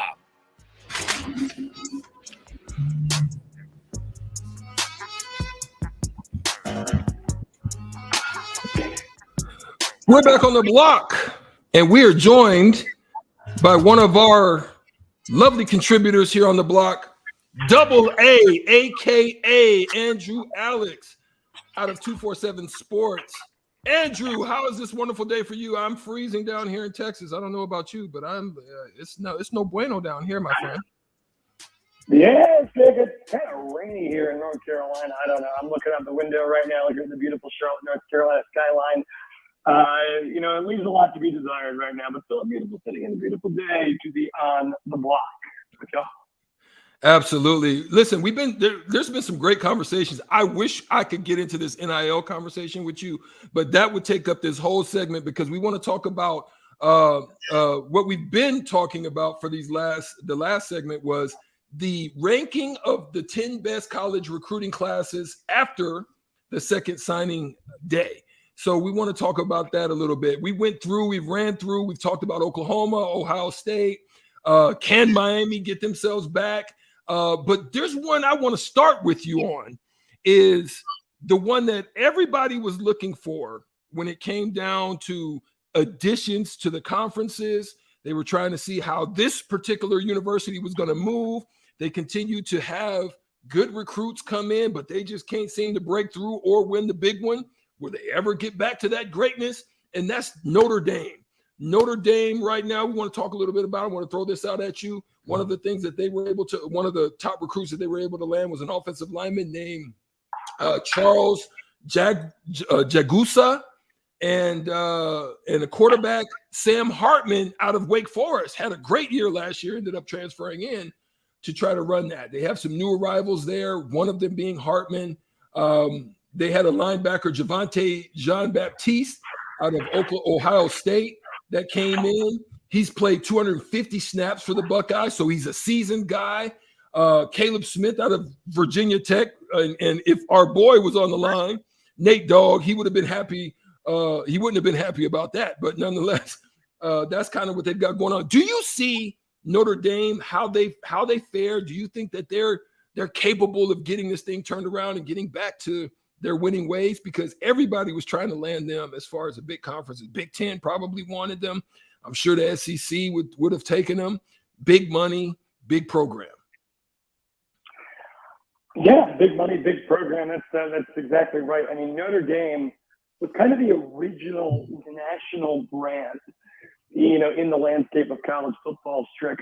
What I'll say is, can they get back? I think there's a possibility. One thing Notre Dame was just going against itself is the academic rigor, right? I mean, to an extent, Notre Dame, you know, has to uphold a similar academic standard to what they do for the other students in the university. This is an issue that Duke has. This is an issue that Northwestern has. This is an issue that universities like Stanford has. Yeah. Yeah, and unfortunately, you know, that certainly is a limitation because you're going to end up ruling out a lot of the top prospects, you know, in a lot of major college sports, Strick. But what I see with Notre Dame is bringing in Sam Hartman. The last few seasons, the quarterback position has been something of a question mark for the Fighting Irish. And I don't know when the last time you could really even say they had a Heisman contender there. Play ACC football for, you know, the better part of the last 5 years. Yeah. This kid's got talent. Yeah. This is a kid who, despite being a little advanced in age and maybe, you know, could have gone to the draft this year, I think that he believes that if he goes to Notre Dame, flexes what he can do on the national scene, he'll be able to increase that draft stock. I'll go as far as to say that Sam Hartman might be the best quarterback that Notre Dame's had in over a decade. And you add some of the pieces that they already had. You mentioned Caleb Smith. He was wide receiver number 1 at Virginia Tech this year. Mm-hmm. Where he falls in that equation, I don't know. But if that's your number 2, your number 3 guy with Sam Hartman at quarterback, yeah, this is a team that, as you look ahead to their schedule, obviously, they're going to play their normal opponents. They're going to play an ACC slate. You're going to see USC in there. That should be a fantastic matchup. Not going to happen overnight, Strick. Yeah. But I don't see Sam Hartman losing to the likes of Marshall.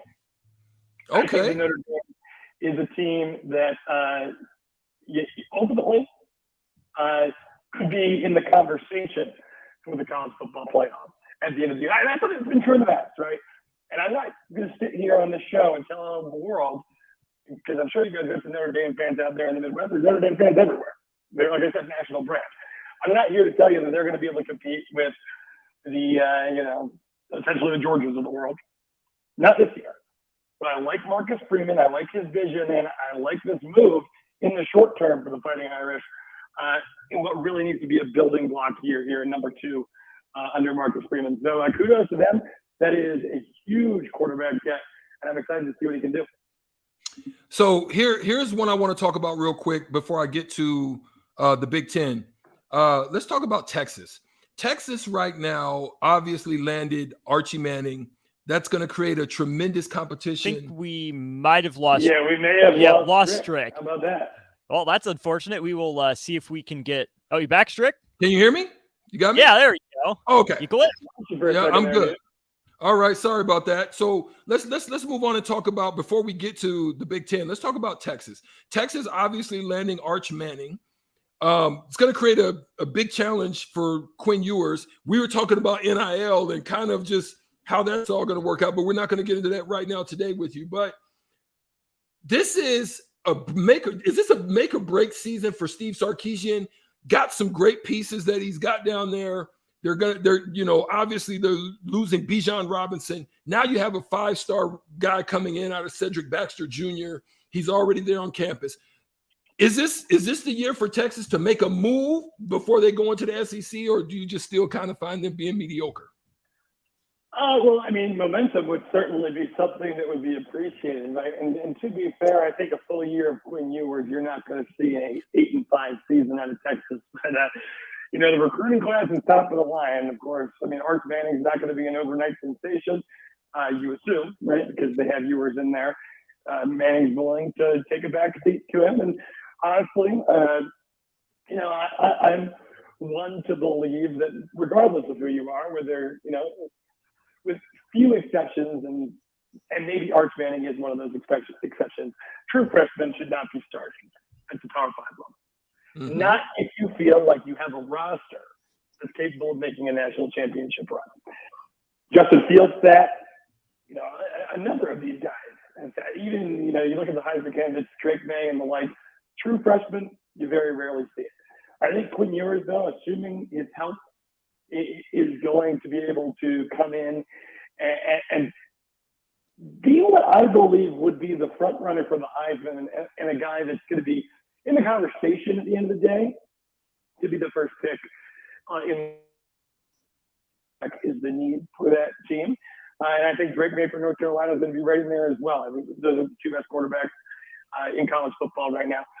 So, yeah, I definitely envision some improvement. I mean, if you're a fan of Texas who has seen your team sort of flounder, right? Well, let's be honest, sort of flounder through a Big 12 conference that, obviously they have some years here and there where the conference as a whole is stronger than others, but, it's not the SEC.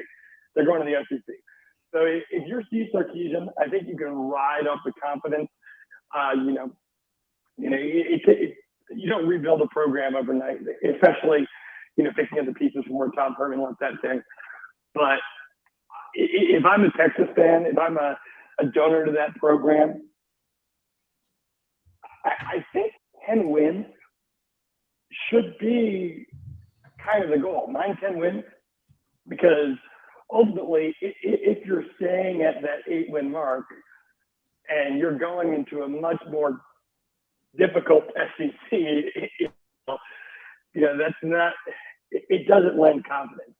If you're Sarkisian, I think that you really have to use this year as a statement year. Like, bye-bye Big 12, we're ready for the SEC, and the results are going to have to show on the field. I think Quinn Ewers is the quarterback to do it. I think they have a decent amount of talent there. I think you said that freshman running back can step right in. But, the actual, recruiting prowess of the guys that he's bringing in, those are players who are, like you said, true freshmen. They're oriented to succeed in their second, third year. So it's up to the guys on this year's roster alongside Quinn Ewers to make that statement as this program transitions forward.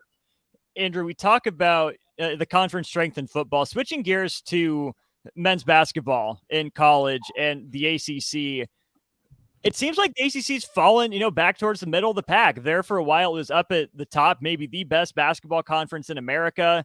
At least from here, it feels like the Big 12's caught it. The SEC is there.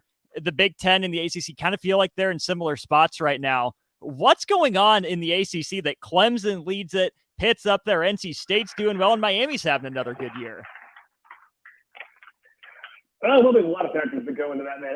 And the reality is, the college basketball is a different sport than it used to be, right? Because you have your Dukes, you have your North Carolinas, the blue blood.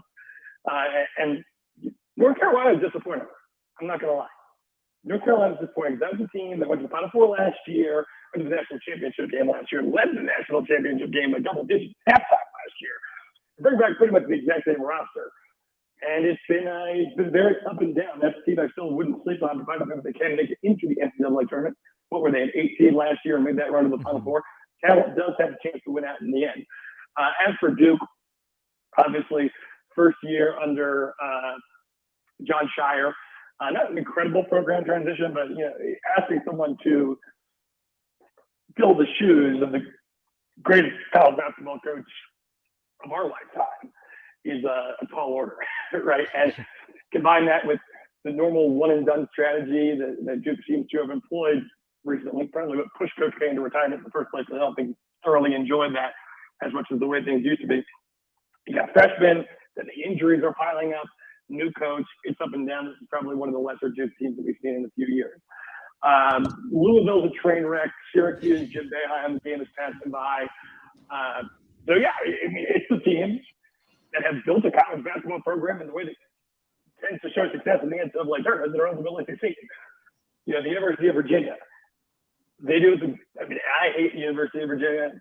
I'm a Virginia Tech alumni, just like Nathan Brennan, but they do it right. You get high caliber talent, not too high caliber that they're going to leave early. Develop them within a system to the point where you have a team that is the strength of which is experienced upperclassmen who know how to play together. And then if you can insert a really high caliber NBA prospect, like they did in 2019 with DeAndre Hunter alongside Kyle Guy, Jack Sultan, the rest of those fellows, that's how you build a national championship contender. And the flash and the flair is always going to be, you know, on ESPN towards the Zion Williamsons and the Dukes and the Kentuckys and the whatevers.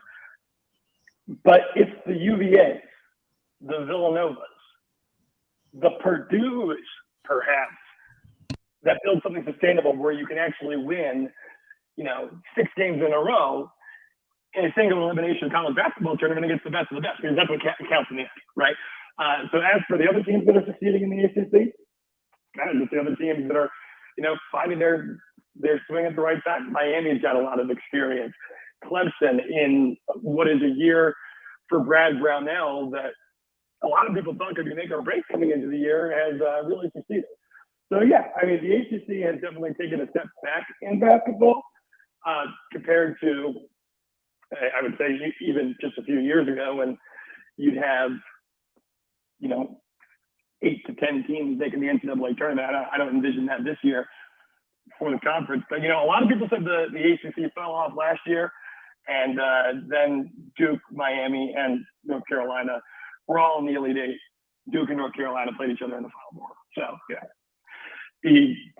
Sleep on the ACC all you want. The top is still pretty good. And, you know, on the other side of things, what's the cause of this? What's the root cause of this? It comes down to football. The ACC signed a terrible television rights contract under their former commissioner, John Swafford. He was terrible.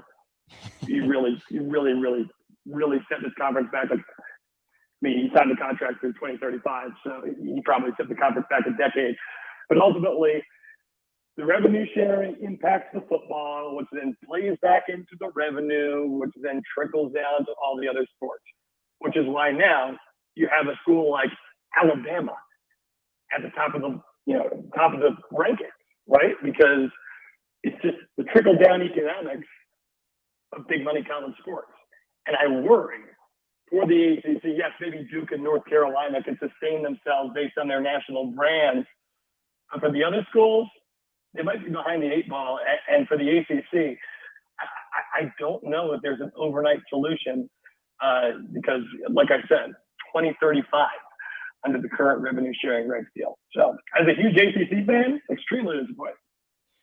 Big one for your Hokies this weekend. Whole town of Blacksburg going to be enough to pull off a win over Virginia at home? Gosh, I hope so, man. UVA is always a tough one, but played them tough the first time.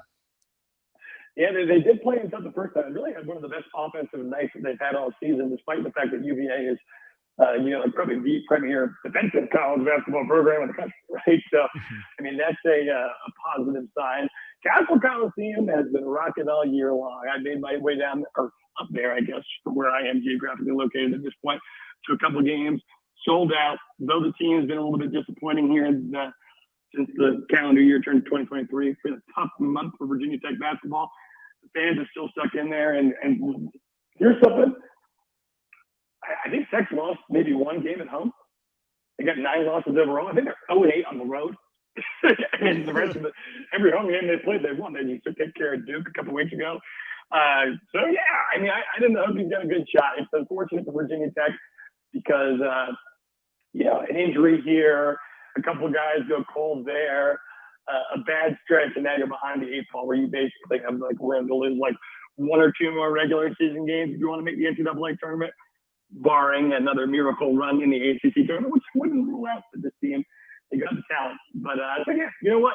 I say they can win, but UVA is a tough coach, I wouldn't guarantee. Andrew, Alex, thanks as always for joining us. We'll look forward to probably chatting some Super Bowl with you next week. Yes, back to the NFL slog. My picks last week were totally incorrect. We'll see if I can get it right this time. We weren't going to bring that up. But again, Andrew, thanks for joining us. We'll talk to you next week. We'll have the crossover with DP and Jay when we get back to On the Block right after this. Hi, Sean Callahan here for Cobble Chevrolet GMC, wanting to say Happy New Year and thank you to all of you for your continued support. We have just closed out another outstanding year, and we want to start 2023 off with a bang. The new GMC and Chevrolet inventory continues to roll in, and I'll actually be picking up my 2023 GMC later this month. So with interest rates continuing to climb, Cobble is partnering with General Motors and now offering 2.9% APR on select models. So we invite you to the dealership. Check us out online at cobblecars.com. You'll be glad you did. All deals with approved credit. Gentlemen, Valentine's Day is just around the corner. Don't be that guy running to the store for flowers and a card on your way home. Hey, Rick Heyman here from Sartor Heyman Jewelers. We have great Valentine's gifts in store now. And if you spend $99, we'll throw in a free bouquet of a dozen roses. Give her what she really wants this year and let us do the rest. Sartor Heyman Jewelers, your hometown jeweler since 1905 in Lincoln and Grand Island. Online at sartorheyman.com. Hey guys, Nick Sadert here, and I want to tell you about my friends at Spine and Sports Chiropractic. I experienced a herniated disc in my lower back a few years ago, and thanks to the folks at Spine and Sports, I got back to feeling 100%. At Spine and Sports, they use the active release technique, which involves the soft tissue and can alleviate headaches, shoulder pain, plantar fasciitis, and more. What I like most about the ART method is that your doctor will construct a plan that fits your needs because the technique is not a cookie-cutter approach. Allow Spine and Sports Chiropractic to help you feel better. Set up your appointment today by giving them a call at 402-261-6841. A new year means new goals and upgrading, but that doesn't only apply to health and fitness. Mullen Motors can get you into a new vehicle right now and get your 2023 started off the right way. They cleared off their 2022 inventory and have tons of new vehicles to choose from to make sure you get to where you need to be this year. Out with the old and in with the new. Stop by Mullen Motors today, just north of 48th and Lake. No taglines, just quality vehicles. Mullen Motors.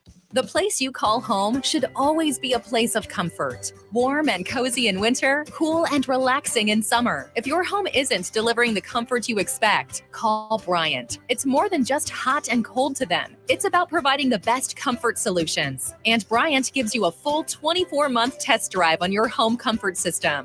Get full details at BryantLincoln.com or call 467-1111. Bryant Air Conditioning, Heating, Electrical, and Plumbing. We do whatever it takes. There's nothing quite like the Mercado by Certified Piedmontese Beef. The Mercado offers unique ingredients you can't find anywhere else, open every day from 8 a.m. to 8 p.m. The full-service butcher shop and retail store is wonderful for meat lovers with their exclusive Certified Piedmontese Beef and assorted sausages, plus other quality meats, including pork, chicken, and a wide range of the freshest seafood. Plus, every Friday from 11 to 2, the Mercado serves up the best lunch in town on their Friday Feast menu. Stop in at the Mercado today at 84th and Havelock or visit their website at cpmercado.com to see current deals. I wanted to quit for so long, but I didn't know where to start. I was afraid of what people would think, but then I found the right support to start my recovery journey. 1 in 14 Americans reports experiencing a substance use disorder, a treatable medical condition. Treatment can take many forms, so there are a variety of options to explore and find the one that works best for you. Recovery from drug addiction is possible. Paid for by the CDC, sponsored by Nebraska DHHS, aired with the Nebraska Broadcasters Association and this station. Action Plumbing, Heating, Air, and Electric brings exciting career opportunities for you or someone you know. They are now hiring plumbers, electricians, and HVAC techs and installers to continually build their professional team. They offer competitive pay and full benefits packages that include health, dental, vision, PTO, and 401k options. Action has created a positive team environment for over 50 years. Apply online at actionlincoln.com. John Henry's Plumbing, heating and air. When it comes to your home or business, we know you have options, and that's why John Henry's Plumbing, Heating, and Air Conditioning gives you just that, options. We have plumbing, heating, and cooling memberships to serve all of your residential and commercial needs. We want to ensure you, your family, and your business are safe. Visit our website, jhlincoln.com, to find out more or call us at 435-5555. John Henry's Plumbing, Heating and Air. Vershawn Jackson for Brant Excavating. Brant's been in business for 29 years, and they specialize in a variety of things. If you're looking for someone to get the job done in precision demolition, excavating, trucking, mass grading, and site prep, Brant is the place to call. To set up a quote or learn more, call Brant Excavating at 402-474-4113 or go to brantexcavating.com. They're also hiring, so join the team today. Brant Excavating, a part of the Bauer brand, who reminds you, go big Brant.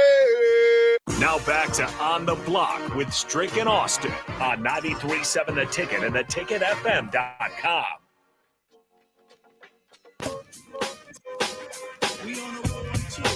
Strick.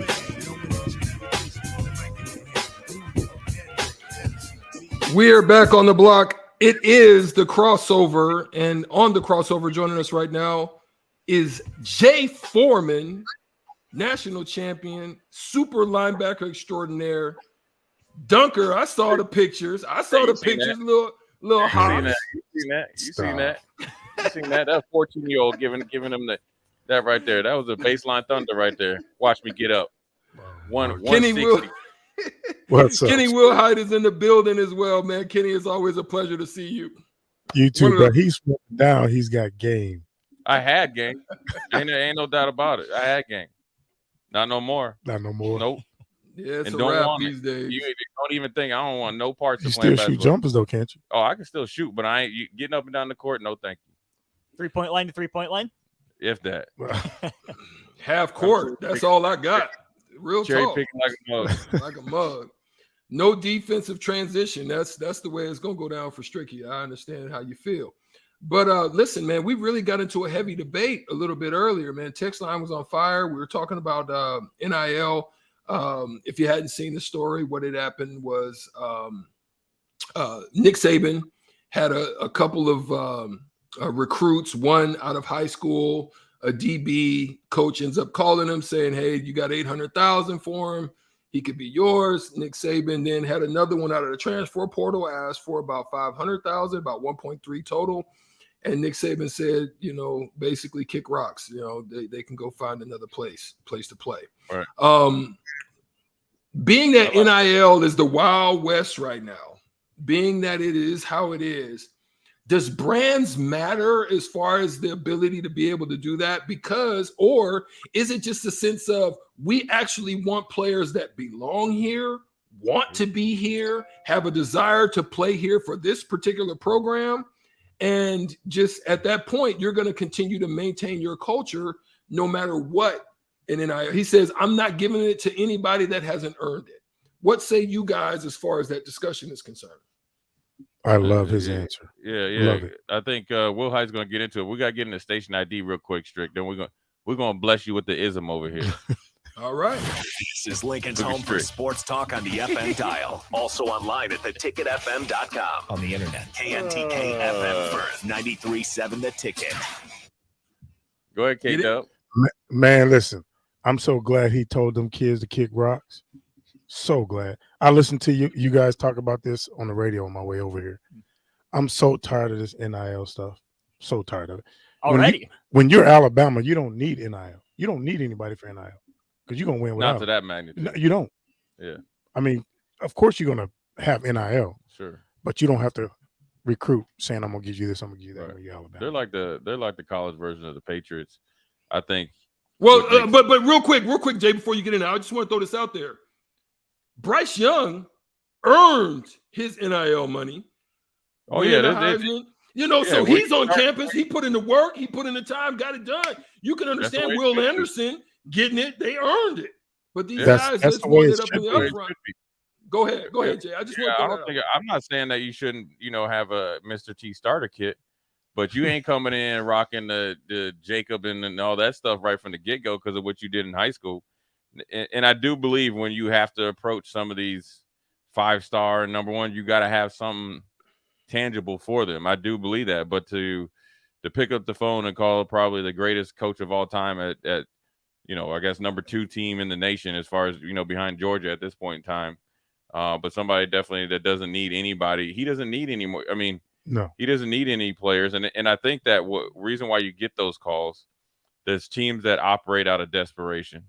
And it generally bites you out of the butt. And there's a lot of laziness that goes in. I think the mindset of NIL has made the coaches even more lazy, in the thought of it. Because so I won't say any names, right? I will not say any names, but I won't go off on a tangent, man. If you try to go into a deal and then you try to renegotiate and not pay stuff before you leave town, right?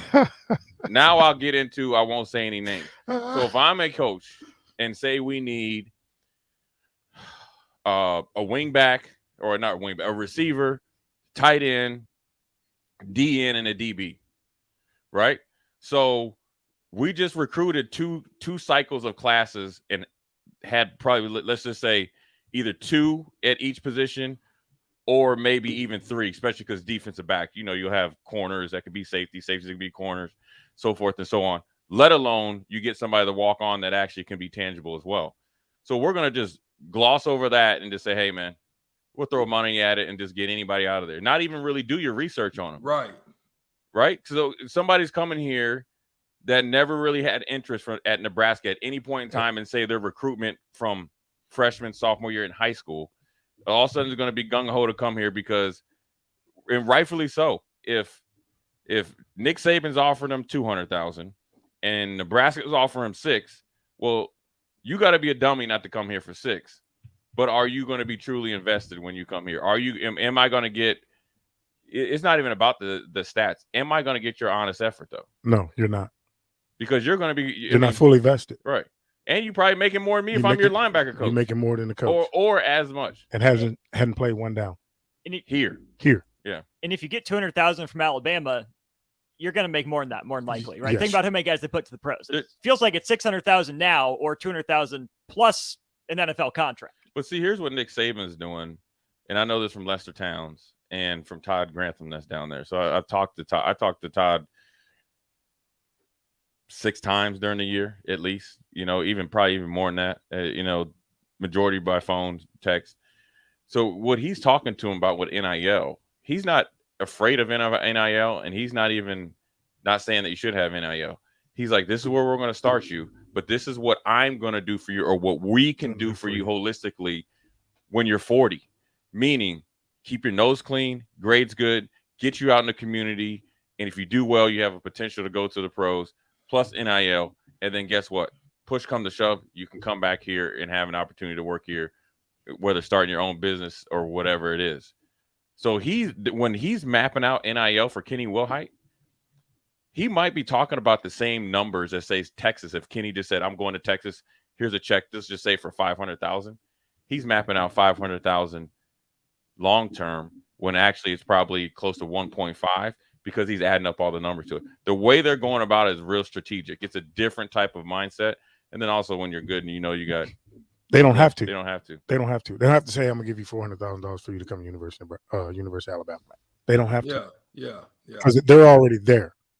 The plan is laid out for you for the future. Right. Not for right now, but for the future. Right. Yeah. Right. You gotta earn everything you got is you got to earn it. You got to earn it. Those 2 parents or whoever called him out would have been better at say, hey, look, we got this kid. Say he has an offer, just say from Georgia, right? Just to kind of, entice Nick Saban. Georgia wants him. They're offering $400,000. Can we come up with a package that potentially, if he plays well, to get there or something close to it because he really wants to come to Alabama? But here's the deal. You're not supposed to be negotiating it till the kids get on campus. You're not supposed to negotiate it till the kids get on campus. And Nick Saban can't be involved anyway. Right. So whoever the go-between is messed up anyway. Yeah. Because Nick Saban, he shouldn't even receive that call, is what you're saying. He shouldn't have received that call. They shouldn't have put him in that situation. Right. Coaches cannot get involved in any NIL stuff. And the kids can't talk NIL till they're on your campus. Right. That's good. And still coaches can't get involved when they're on your campus.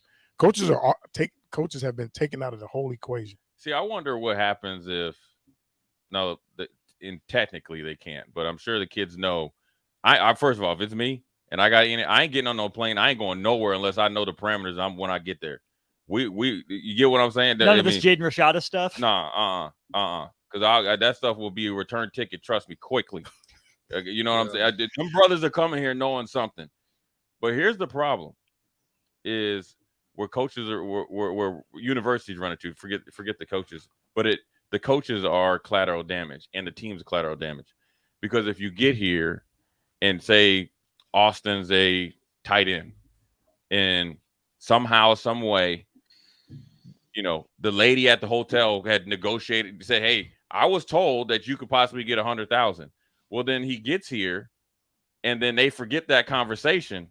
See, you might get Austin for the year one, and you might be able to, kind of like we call it Hoboken hustle year 2. Kenny, that's Hoboken hustle when you go to Minnesota. That's a Minnesota deal, right? That's a banana in the tailpipe. Tailpipe. They might get Put it in. It's banana in the tailpipe. Okay, right. You might get him for year 2. Year 3, I'm gone. Year 3, he's gone. But guess who's gone with him? Kenny Wilhite and Jay Foreman. Nope. Don't put Kenny in it. No, I'm just talking about I'm in general. Just okay. In general, I won't put Kenny because who teammates are, because you know who the best recruiters are? Your teammates. Generally your teammates, but the best recruiters are the guys that are you generally the complainers. Yes. And then the problem is, if Austin has a legitimate complaint that we can see with our eyes, say Austin's balling in practice. Yes. Austin has done everything he needs to do, but somehow he's not getting phone calls back, not playing, and we see that. See, it's different now. It is, because when we play, head down, you figure it out. But generally, the guys that got to play. Now you got to make sure you treat Austin right, because the ramifications could be Jay, and somebody else. But then also, let's be honest, people with social media and stuff like that, these coaches, high school coaches and handlers or whatever, 7-on-7 coaches, they talk so freely and so readily that you're kind of always that's why they think they have so much power. It takes some big cojones, or actually it doesn't, because he's probably made that phone call before. It didn't start with Nick Saban. He was just calling people. You know what I mean? So that lets you know how outlandish that they are right now. Hey man, I need $500,000. I mean, are you kidding me? You know what I'm saying? It's crazy. It's crazy. Crazy stuff. Athletics right now. The world of college athletics, obviously, yes. We could have got into this debate. I mean, because I'll be looking like, dog, you can't play a lick. I got to get some of that back. Well, that's what we talked about. We talked about potential contracts and stuff like that. I'm talking about if you garbage. No, that's what I'm saying. Like, you need to play a certain amount of time. You come here and you're supposed to be hitting threes and go to the rack, and you dribbling off your shoes, and you got your left foot on your left shoe on your right foot, and you can't play. We got to have a conversation, man. You got to come up with an ankle injury. We got to stop your NIL deal. You got to get up out of here. Yeah. You don't want me running NIL like, dog, we're going to put the tape on. Is this $200,000 worth of effort here, my brother? You know what I'm saying? Because I can be the football liaison. Strict. We got to get out of here, man. We got to get out of here. Yeah, I see you down there. The crew of old school is going to take over this conversation. We got to go. That's your nickname, Iceman. Iceman. Yeah, he down there. We out of here. 93.7 The Ticket. We out. Peace. Hey guys, this is Lindsay Teal from Nebraska Golf Team. Imagine golfing the best courses in the world: St. Andrews, Pebble Beach, Southern Hills, the best of the best. You can play those courses